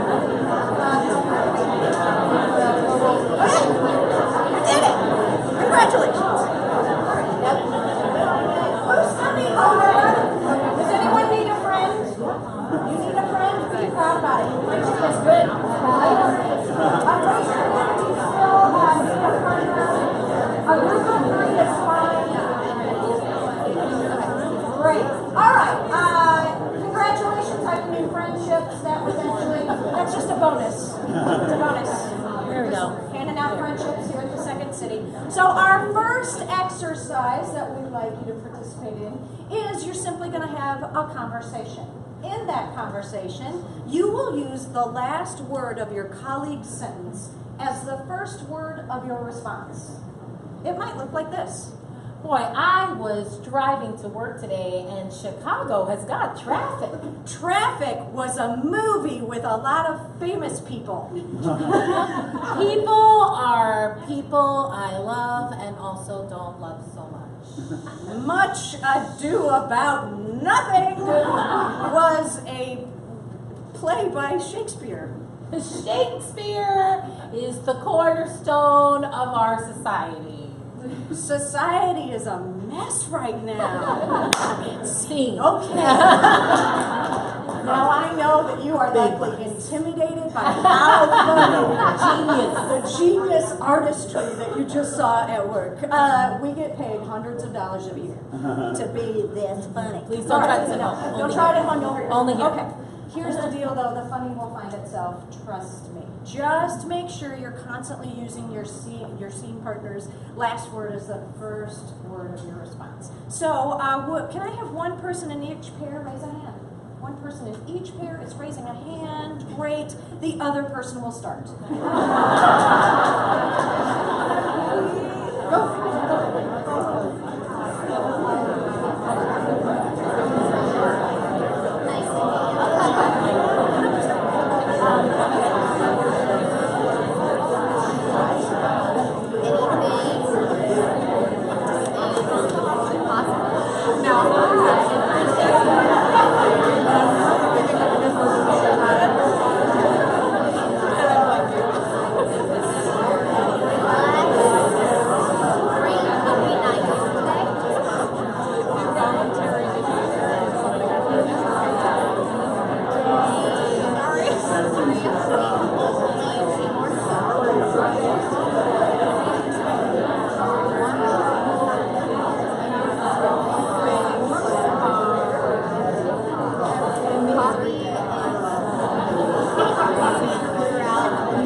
Conversations. Listen. Yeah, spontaneity. You had to be spontaneous. You really had to focus and listen. Anything else? Be fully present. Be fully present. Really active listening. Hi. I think in a way, though, you're not as present because you're thinking about what am I going to say more than what they just said. You're more thinking about what you're going to say instead of what they said. I suspect you may have been listening a bit like Charlie Brown, which is like wah wah wah wah wah tree. Yeah. Wah wah wah wah wah apple. A little bit. It happens, right? Just the framework of the exercises. Sometimes that occurs. However, you've brought up a really important part. What are we often doing when people are talking to us? This is one. Thinking about my response. What else is happening? Thinking about other stuff? Who starts thinking about their groceries? Who starts thinking, I've heard this before? Legit, right? We're humans. We're multitasking all the time. And if my arm were the length of a typical sentence, this is the start and this is the finish, where do some of these things start occurring? Ooh, halfway. You guys are like up here, like not even here. About in the middle, right? That we start to like check out. Maybe we start thinking about our own agenda. That's stuff we need to do. Very I-focused, not others-focused. Where do most people get to the point? At the end. So if we've checked out here, what are we likely responding to? Not the point. The bicep. Oh, this information. Very interesting stuff, right? But not the point. And therefore, what have I told that person? That I'm not listening. And therefore, I'm not present. I'm not available to them. I haven't surrendered myself for the importance of their needs, right? So we have to be able to drop our agenda. We have to be fully present and available in the moment. It will make all other conversations with that person more efficient. Because to some extent, okay, tell me this. What is people that talk a whole lot? They just seem to like talk a whole lot. What might be a human need of theirs that they feel is not being met? Attention. What else? Validation. Recognition. Respect. Validation, recognition, acknowledgement, all fall under the need to be heard. And so one indication of someone who talks a lot is they feel like they're just not being heard, so that the more they say, at some point, if they just say more, maybe some of it you'll get. So if you really make yourself available to hear them and they start to feel that validation, the next time they come to you, less time. The next time they come to you, less time. Because they'll start getting to the point sooner and sooner. We're going to offer them that validation. Also, you guys are talking a lot about data today. It's so sexy. Gotcha. Right? And so we can shape that data in a way, we've seen it visually, wonderfully. We can shape data in a way that can make it more accessible. That we can provide, if they're listening, if they're reading it, that means they're visually listening to the information. We can provide it to them in a way that maintains their engagement. We can set them up for success. So we can certainly see it in some of the examples, like the word cloud, right? Those are visually stimulating. You're drawn in by them. You want to be present and pay attention. If you are speaking to someone and you want them to succeed as a listener, what are some of the things that you can do to ensure that they are there for you? Any thoughts? Eye contact. Make eye contact, right? Great. Other things? Repeat back what you heard. Great. Repeat back what you heard. Ask questions. Ask questions, make it more conversational. We know that the human tendency is check out, so maybe break up the content. Check in. Check in, absolutely. I think when they come to you, it's making yourself available. So if you know you're not going to be present in that moment, and somebody says, do you have a minute? You say, actually don't, how about 1 o'clock? Can you come back in 15 minutes? Because I think if you already acknowledge, like, I'm not going to pay attention to you right now, so why even do this? I think that also, I love when people do that to me, like, that way I'm going to give you 5 minutes. Yes. Thanks. Now I can Agreed. I fully agree with you. And I think all too often we do not provide that clarity for people. Instead, we're so concerned with how will I come across. Yeah, go ahead, I've got time. And then, how many times do you talk to someone and you can see them just check out? Get it, right? And it feels awful, right? So even with our best intentions of, I'm going to be available for you, the other stuff, the meeting I'm not at right now, I'm late, right?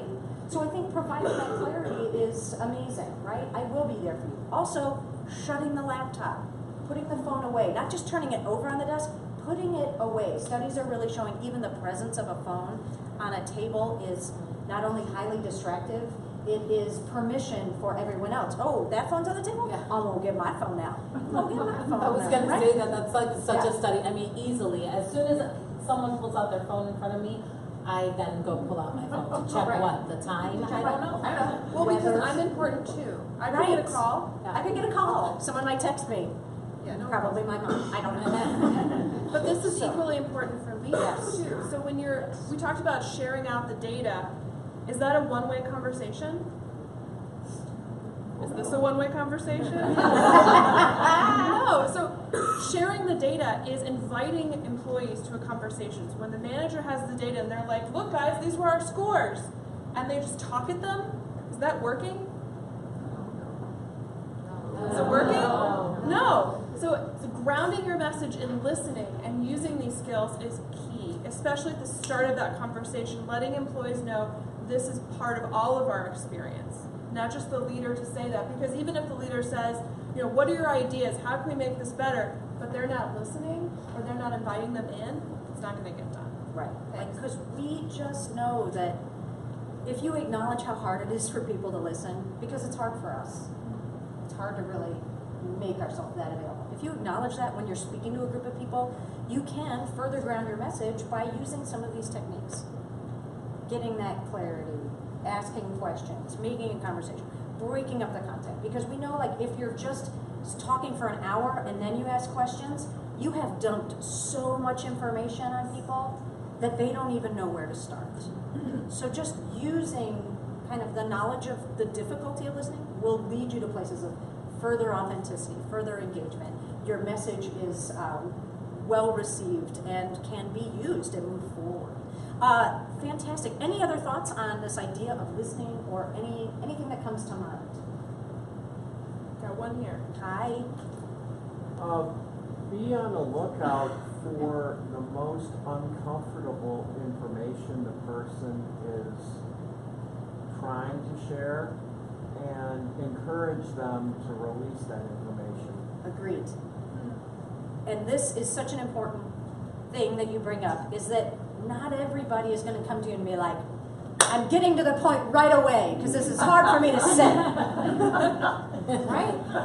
Some people need this whole arm, and maybe a whole nother arm, and a whole nother arm to feel you out. Are you here for me? Are you here for me? I got to learn to trust you. I got to get some respect. Okay, here's this major thing that's been on my mind. Right.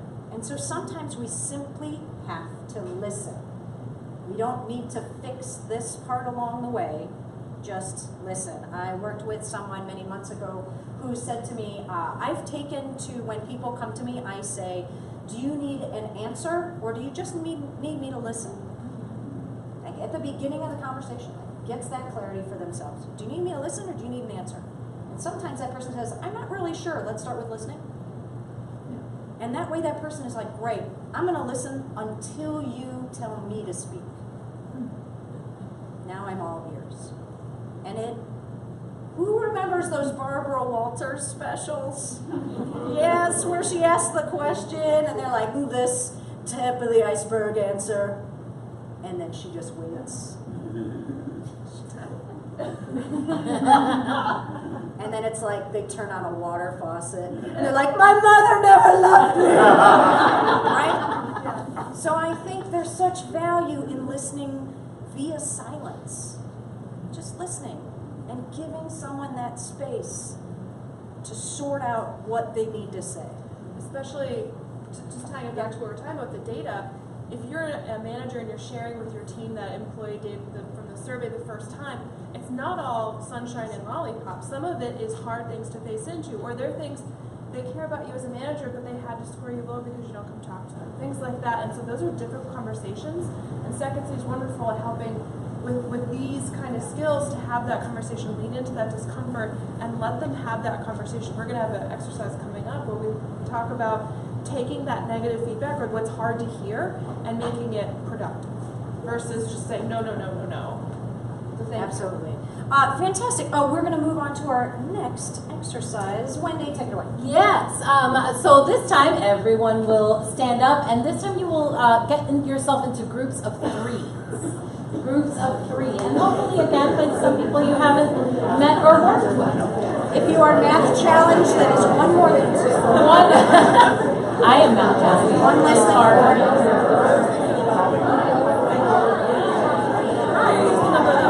And you'll find the seat and just try to sing it as much of a trio as possible.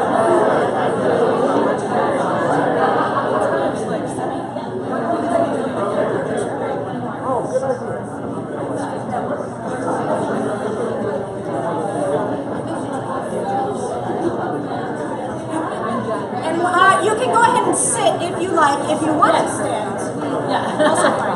You can sit, and if we aren't even, it's okay to have a group of 4 here and there, but try to find that third. All right. You can have a group of 4, you can sit. Do you have just a group of 2? Do you just have 2? Okay, there's just a 2 over here. They can add 1. Yeah. Right over there? Yeah, right over there. Raise your hand. There you go. Perfect. Wonderful. You may sit if you like. Do you want to sit? Great.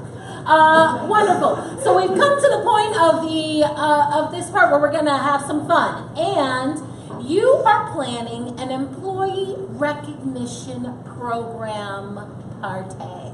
I would like to call it partay. And first off, please label yourselves A, B, or C. Anybody in the group? It's kind of my favorite one. Really advanced stuff today. 1, 2, 3. 1, 2, 3, ABC. I mean, it's just like okay, great. So B, you will begin today. Sometimes we're rewarded for our courage. Sometimes not. So we will begin. You are planning an employee recognition program. Now, there is no limit to this program. There is no budget constraints. There are no location constraints. Think outside as far as the mind can go in planning this program? TNS is partnering with Elon Musk There you to go. fund everything. Everything. Everything. There are Tesla cars available, things you didn't even think about. Wonderful. So B will begin planning this program. Now the duty of A and C is to respond with no, because.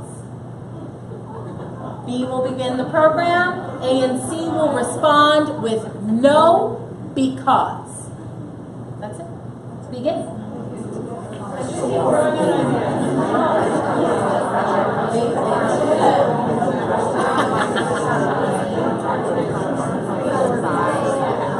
Sending them on all expenses paid for around the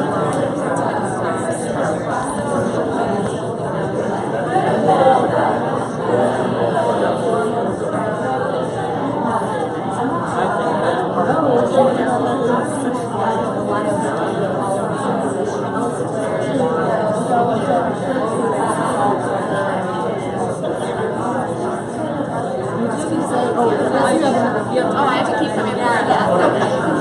Fine, I guess. How about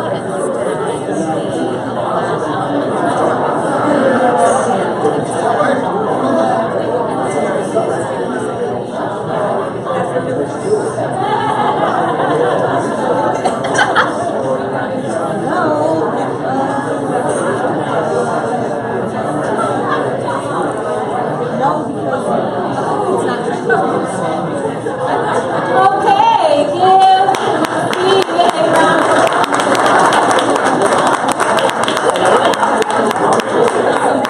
Thank you. We are giving me a round of applause. Thank you. Great. We are going to move on to the next part of this exercise. So now C will plan the employee recognition program, and A and B will respond with yes, but, and then continue. So B will, C will plan the program, and A and B will respond with yes, but. Begin.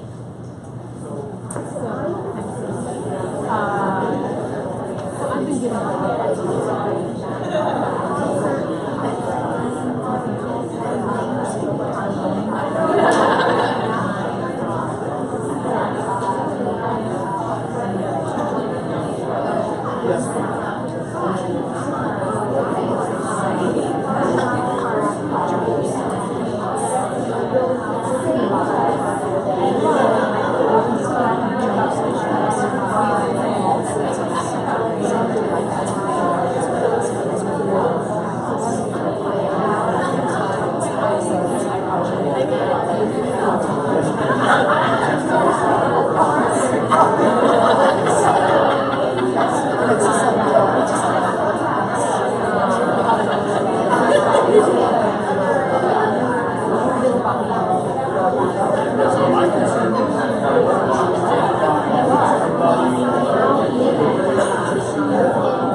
Okay, wonderful. Let's everyone get a seat. Great. I know you guys are excited. Things are happening in here. Okay, we're going to do one more round of this exercise. This time, A will begin planning the employee recognition program. B and C will respond with yes and. Yes and. Got it? Begin.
going to start off with B. B, how did it feel hearing no to all of your ideas? Like every day at work. Well, that's indicative. We're going to work on that. It's every day. But how did it? Anyone else? How did it feel to continuously hear no to your ideas? Your ideas being shot down. Rejection. Shout it out. Rejected. Yeah, shout them out. I'm sorry. Disheartening. Like I shouldn't be in the meeting. Mm-hmm. Yeah. Right. Like their mind has already been made up. Mm-hmm. So you're just like, I don't know, puppets. You're like, right? Well, you know, it depends on how they do it and the energy they put into it. Because if it's just no, no, no, that feels a lot worse than if somebody is really like exploring and more spontaneous. And that was the direction, right? The no because, right? So were some of those, did some of those make sense to you? Because I gave no constriction, right? No budget limits, no anything limits. So hearing that no because, how did that affect how you continuously gave the information? Good. I almost wanted to say, all right, why don't you give me some of your ideas and I'll Like, I can make it work. Right. Right. I see a hand there. Yeah. It made me have to keep thinking of new things. Yeah. Okay, well, let's do this. Right. And how much work is that? So in the no round, who is doing all the work? Me. Right. So it doesn't feel really very collaborative, does it? Right. So now for the C's, how did it feel hearing yes, but? You can shout them out at me just like we did. Someone was half convinced. Half convinced? Yeah. Mm-hmm. They were just being nice, they didn't want to say no. They're being nice, yeah. Just be nice. Anybody else? You want to throw out more. What's that? You want to throw out more. You want to keep seeing if this one's going to stick, right? I'm We curious. like to talk. Oh, I'm sorry. Yeah, no, Well, you said they're being nice, they don't want to say no. Well, what did they just say to you? Think about it. Yes, but we actually hear is what? No. Right, we like to call it like no in a tuxedo. Yes. I mean, he's dressed up. He looks so nice. He's still, those shoes are nice, but it's enough. It's enough. Yeah, that's right. Now, moving on to the yes and portion, how did that change the energy of your group? Yeah, make the idea better. Brainstorming, collaborating. So who was doing the work? Everybody was involved. Who was doing the work? Everybody, right? That's collaboration. In our work that we do here at Second City, no is death to us on stage. Because if you came in and saw us improvising in a show and we shut down, I keep shutting down Rachel's idea, then really you're coming to see like the sarcastic show. Or like, the no show. I mean, it doesn't go anywhere and it would last about 5 minutes. Yeah. You'd be done. You're like, I gotta go to the bathroom. I can't with these people. So the yes and is inviting this idea of collaboration. Yes. I also think that it was dream bigger and you come up with louder ideas. Yeah, absolutely. And again, it makes sense in places where collaboration is necessary in creative spaces. You're like, oh wow, we can just soar. But there are times, of course, where not everything is possible, right? But saying yes and invites an idea or invites the concept that ideas are welcome here. Not every idea is to be executed, but ideas are welcome. Because when you create ideas together, there are places to go. We really do look at this as a mindset, not the words, because the words can trap us. If you just go around starting to say yes and, yes and, yes and, first of all, I'm whispering like somebody went to a seminar. Yeah. Right? And they will lose their authenticity and they won't be genuine. However, if you approach this like, a mindset and you are driven by that curiosity and that willingness to be open to a different point of view, to information that might not be great to hear, but to data that needs to be used and not put in that box and put in the closet, like that can be pervasive. Like one person acting upon that starts to be reflected in other people. Like these things are like viruses in an environment. Like people, it will catch on, just like emotions, joys. That person, you're like, God, they're always so happy. And when I meet them, I start to feel happy as well. Like this mindset of yes and can catch on. It creates an environment. It really fosters the environment where bring your idea to the table, bring that information to the table, and we will address that information. We are also going to address the next exercise. What'd you do? I'm going to make this an all skate. Would you stand? Would you find a new partner? Sit facing them. I give you 7, 3, 2.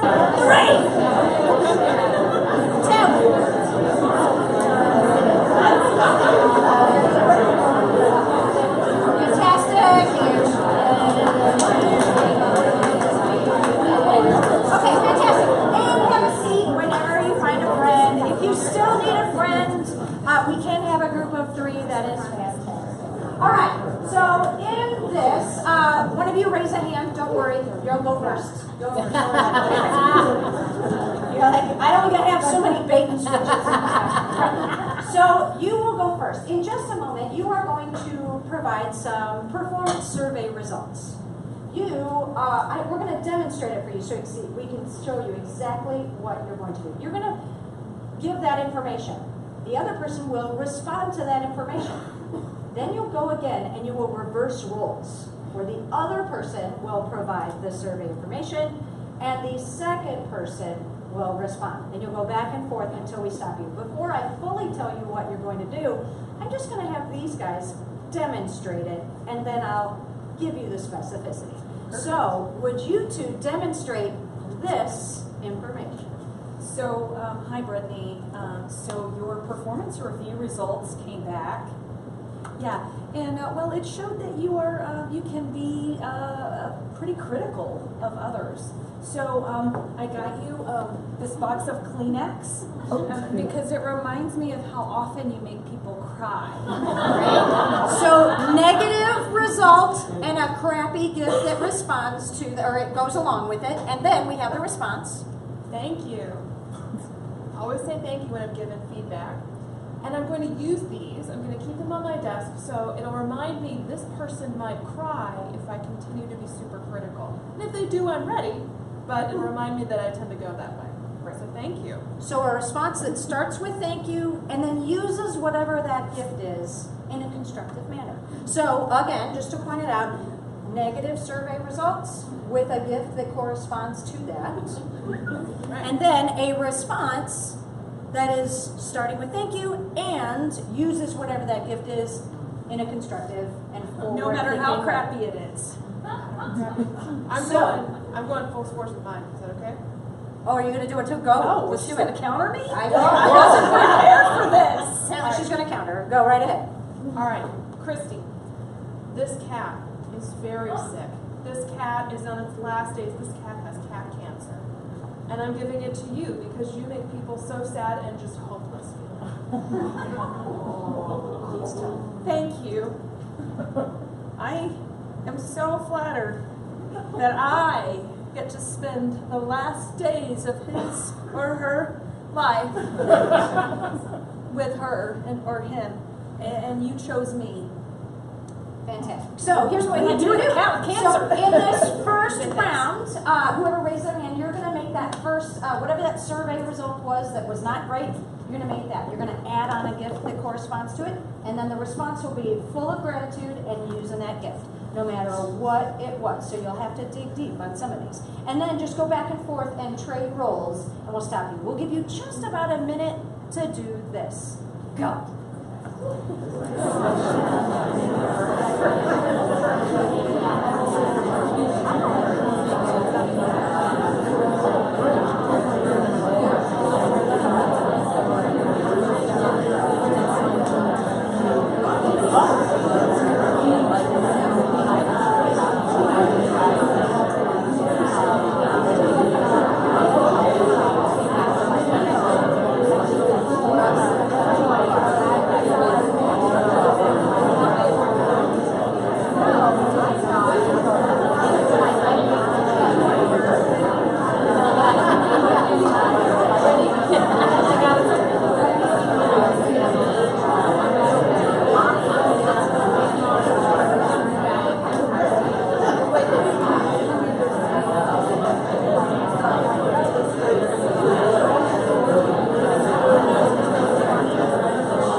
gratitude have that acknowledgement for information that's hard to hear. It brings on humility. Brings out this humility. Yeah. Would you tell me more about that? I just feel like you're able to kind of listen to it, but then take it on as like, okay, how can I make the most of this, and actually say this might be true, and how can I, bring it on to be something better for myself. Great. Other thoughts?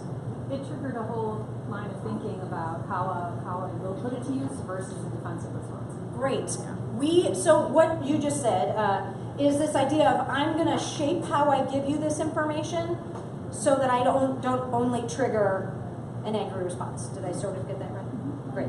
And in doing so, you've really tapped into, as improvisers, we are very aware of the other. We are others focused, so that I can take care of whoever that other person is. I can shape my language, my message, so that I know it's delivered in a manner and in a time that they can really use it and move it forward. It's the difference then to setting that person up to be able to respond to information versus reacting to information. And that's not only who I'm giving it to, but it's myself as well. When we filter things through some level of gratitude, that we're grateful to have that information, whether it's great or it's not, I can respond to it, thought-based, versus reacting, emotional-based. Hi. It makes you feel more empowered when you're able to take that information and then use it constructively. Great. So you still retain your power in the situation even though you're hearing something negative. Yes. There's this idea of attempting, when we can, to see the best in everything, to see the intention that might lie behind not the best delivery. Like the intention is, I think you can do something with this. It may not always be delivered in the best way, but if we can see the information and that person in the best light, likely we're going to be able to receive it a little bit better. Any other thoughts? There was one back here. Hi, thank you. Yeah, so it's actually also the method in which you deliver it. So I gave Mary a really, really tough one. So it was, my supervisor doesn't respect me, and I gave her a cattle prod. All right. A cattle prod. What does she do with the cattle prod, right? I mean, you're kind of thinking now about it. Be a bullhorn, right? A bullhorn is really loud and you're not listening and feel disrespect. So it's also the way you package it. I think it's real important that you want it safe for that person as well. Though you may be really worked up about it and feel very passionate about it as giving that feedback, the person still got to hear it and do something. Yes, they have to hear it. How often has someone come to you and they're like, we got these reports.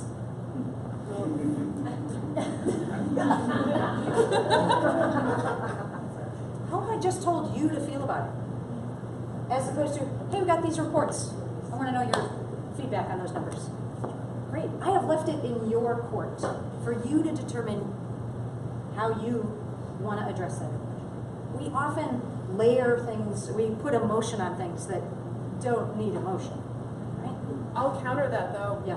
When employees write their comments and they truly believe a survey is confidential, how are they packaging that so that we receive it positively and constructively? Has anyone read a scorching review in a survey comments? I have. Not against me, just clients because I'm nosy. But read things like horrible things, and that manager has to get that, and they don't know who it is, but they know someone on their team feels this way. They took that opportunity and they're letting you know what you think. And so as the manager, what does that say to you? Ignore it? Trash? Fire? No, you say thank you, right? You don't know who it is, but you guys were honest in your feedback. I heard you. Thank you. And then how you're going to use that. And part of what someone said was they're wanting attention. They're talking a lot, and they're using really incendiary language maybe because they want to make sure you read that comment. They want to make sure you felt that. So they're giving you a cattle prod versus a bullhorn, or a cow cancer versus here's some Kleenex. Like they're upping the game because they want to make sure you respond. And so as a manager, you need to know that that's still a gift and it still needs to be taken. Thank you. And I will build on that I feel if you have done your job as a manager, as a leader, if you express gratitude for information, that people are okay to bring it to you, that you will respond to them at a just a human level, that person will feel safe coming to you and dropping the veil of anonymity somewhere. If you have provided the framework where it's like, we got that, it's okay to come talk about it. Likely they'll be able to drop that anonymity and come have that conversation to see what's behind that, what human need is behind that incendiary language. Because truly, even if, like, there's also this issue that sometimes we don't understand, like, why that might matter to someone. That doesn't matter if it matters to that person. If it truly has value and it's of substance to that person, it matters to them. And it is on me to try to understand where that's coming from. Right. Great. We have one last thing for you, so I want to charge us forward. And for this, I need to get a lot of suggestions from you, as it were. So the first, there'll be 4 categories. The first category is, I want you to yell out, what are some characteristics of a great meeting, of a really great meeting? What are...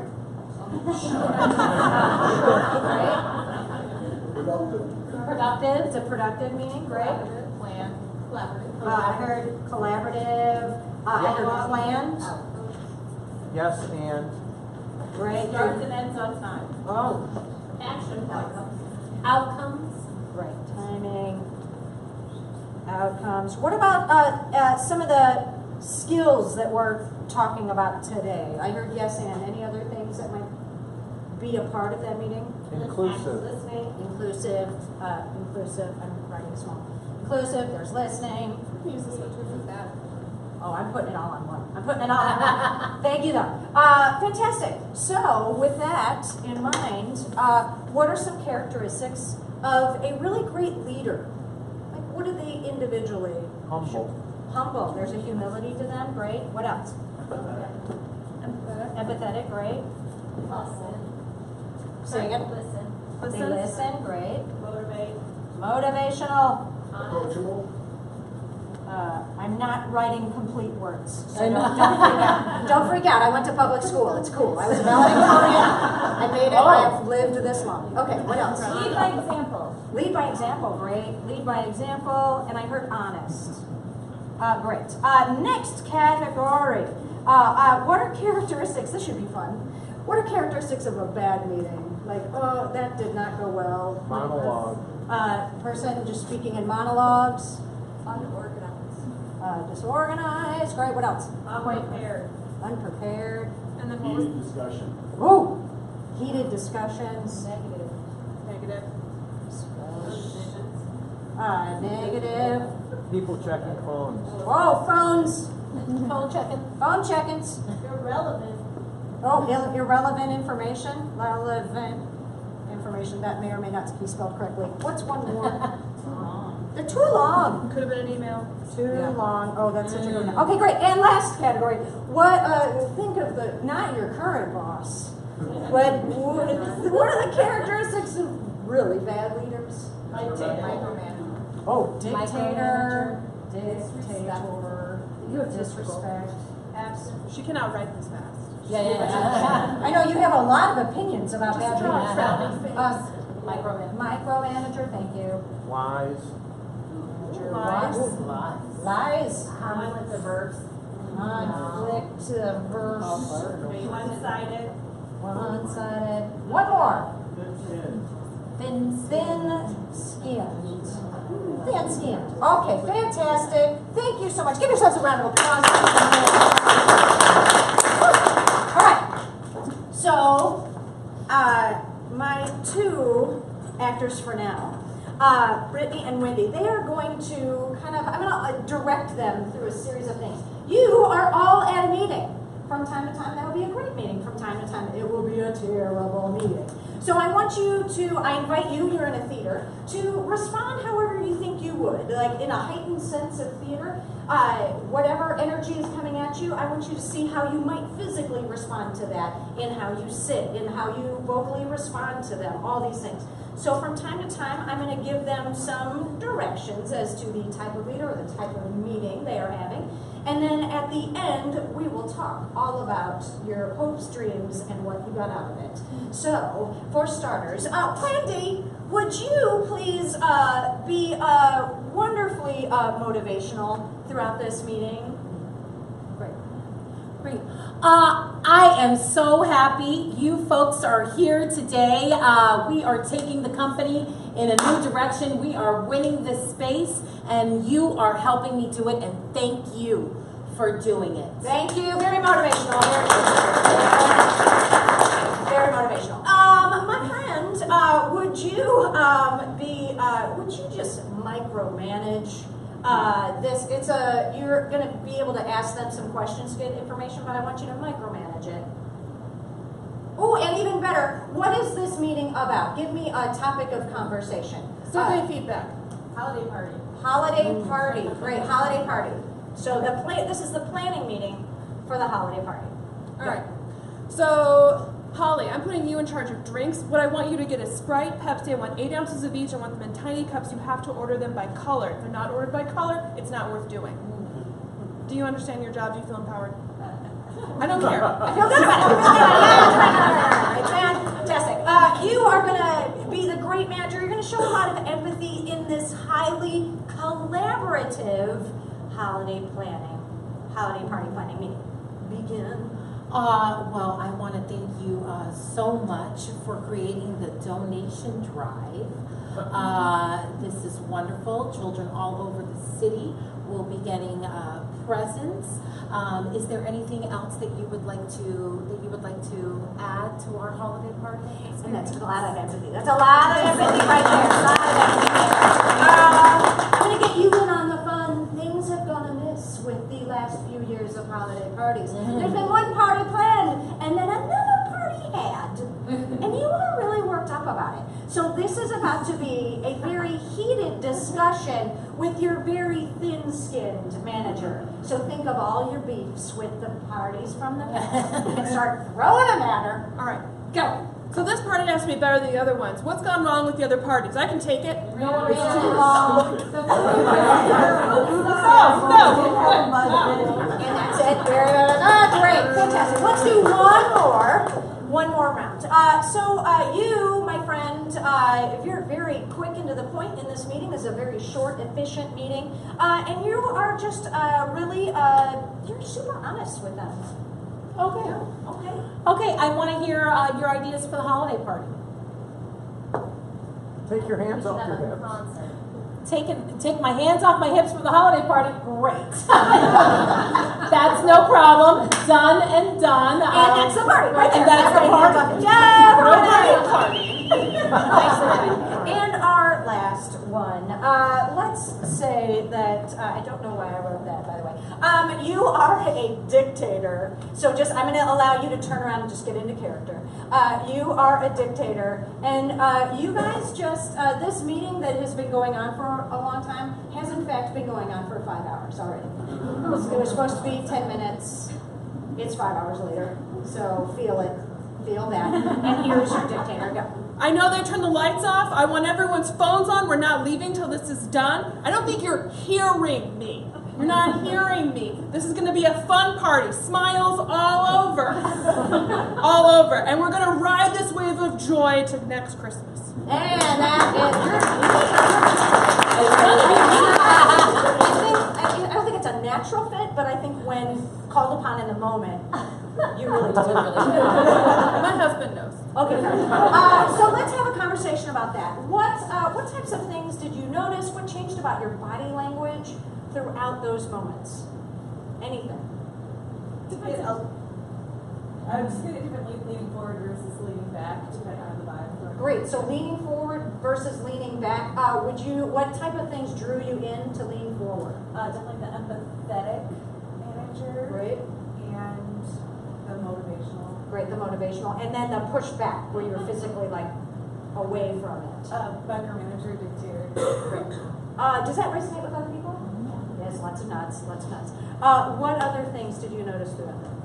I rolled my eyes when micromanager was like, and they have to be 8 ounces, and they have to be ordered by color. I was like, oh my god. Great. So it causes an eye roll. What's underneath that? What? It's like a mental shutdown. Like I'm done listening. I'm just saying these things. Yeah, I can't even listen. It's too much. And what is being displayed by that leader? Distrust. Distrust. Tell me more about that. Well, I don't think you're going to do it right. So I have to tell you everything because you're an idiot. That's the underlying thought, right? And, comma, you're an idiot, right? Whether we fully are aware of it or not, like that's what resonates. Other things that you saw throughout any of those rounds, or heard, felt. The empathetic kind of made me roll my eyes too. Tell me more. Because I felt like it was like maybe not as genuine, and it was more like, oh come on, we're all gonna get excited. Oh, what can I do for you? It's like, okay, it's a holiday party. Let's get to the point. Let's have fun. So I think that can evoke sometimes the same thing. And that teaches us like it's inauthentic. Yes. And if you're creating an environment of that, yes, and you're creating an environment of authenticity, of trust. So that's really key. Action. Yeah. No, go ahead. Yeah, when we're talking about leaders delivering the survey results or any kind of feedback from employees, and they act like that, sometimes it's considered Teflon. I've heard that a lot. Okay, this person doesn't get it. We're at 67%. Good job. No problems here. Don't look under the rug. And it's like, no, things are going wrong. We can really talk about it, own it, right? And when I was being really micromanaging, I'm also saying I don't actually need you, Holly. I don't need you. I don't need you to do it. You're cogs in the wheel to me. And at that point, I'm not developing culture. I'm developing tasks. And that's a problem. So all this stuff is applicable in that scope as well. And earlier you said, I see your hand. Oh, by the way, I'll be here in a minute. I saw you said earlier this idea of transparency, of bring yourself to the table, because whatever that is likely will resonate with everyone. We also know that leadership, whatever you model, is going to become the accepted norm throughout the team. So if you are a dictator, you cannot be surprised if other people start to display that behavior or lead. If you are highly empathetic, you can't be surprised when people start listening to each other and start allowing for more ideas. Hi, I saw your hand. Yeah, neither leader started with feedback she'd gotten during the year via survey or informal, and that can be an effective way to create space and permission for people. Like if one of them had said, hey look, some people said our last holiday party really sucked, and I want your ideas on, you know, just to give that space, because otherwise, you know, people are in front of the group and depending on the culture, they're not going to be comfortable. You're right, and that was us bringing our own agenda. So sometimes leaders will come in, they say, what do you mean you gave me a 42% on your immediate supervisor? I bought everybody sandwiches last week. I expected a 10-point bump. This has literally been said to me. A manager came to me crying, I bought them sandwiches, it should have gone up. It's like, maybe it's not about the sandwiches. We're not hungry for that, we're hungry for you. You're like, so, you know, when we come with our own agenda, you're right, it rings hollow. It's like, what is this based on? If you honor the feedback, honor the data, then that story makes more sense. And when you get a little feedback, back to this, you can know from that feedback whether you have to start the conversation here, or maybe you can go ahead and start way down here, and thus not give a lot of information that these folks don't need. You just start the conversation later. Again, ensuring engagement. Do you have any last things to add? I think we've gotten to a really good place. I think everyone understands the importance of listening, yes, and brings a lot of inclusion to the table, taking feedback even when it's not easy, saying thank you, it's always a gift, and then making sure that that's demonstrated even in places we don't often think of and what that really means. So when you see leaders or you're inclined yourself to engage in any of these good or bad behaviors, knowing what that does to others, what it felt like for you to see it, I think that's key. So what I'd like to do is thank you so much. You're very welcome.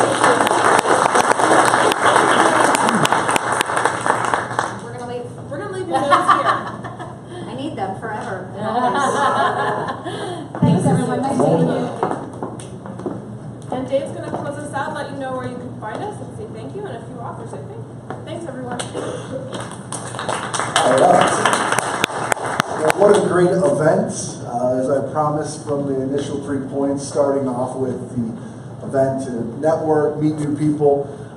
What a great panel. Brittany, Patty, I think I see you back there, and Christy. Let's just give them a big round of applause. Also, Second City, what an innovative way to kind of liven up that action planning process, bringing in different activities, communication, listening, and some of these improv exercises. So let's give them a big round also. hopefully you can see that connection, how we work with Second City or partner with Second City as we are the measurement, the technology, the methodology to collecting the right information and acting on the right insights, but Second City really livening it up and keeping it fun and exciting year after year as you're measuring. So as I leave you with kind of 3 points for today, hopefully point number 1 is you had a fun, exciting time. You do have some evaluations sitting in front of you. We take that really seriously. So please provide us your feedback there if you want to hand that in or leave those on your table. The second is I'm not going to say goodbye to you all. Hopefully this is until next time. We would love to follow up with you. You'll probably receive an email or a phone call from me. Just wanting to talk about best practices, what's working for you, and if there's an opportunity we might be able to partner with you in the future. And the third area is our technology. Feel free if you do want to learn more about that dashboard that I was showing, or some of our other technology. We have a do-it-yourself tool where you can launch very easily to do pulsing and other employee surveys. We would love that opportunity. We call a lot of these meetings Ignite meetings, where they're just 20-minute quick meetings. We'll be sticking around if you would like to, or we can schedule that another time. But with that, most importantly, it starts with the audience. So thank you everybody for participating today, and give yourself a round of applause. Thank you everybody.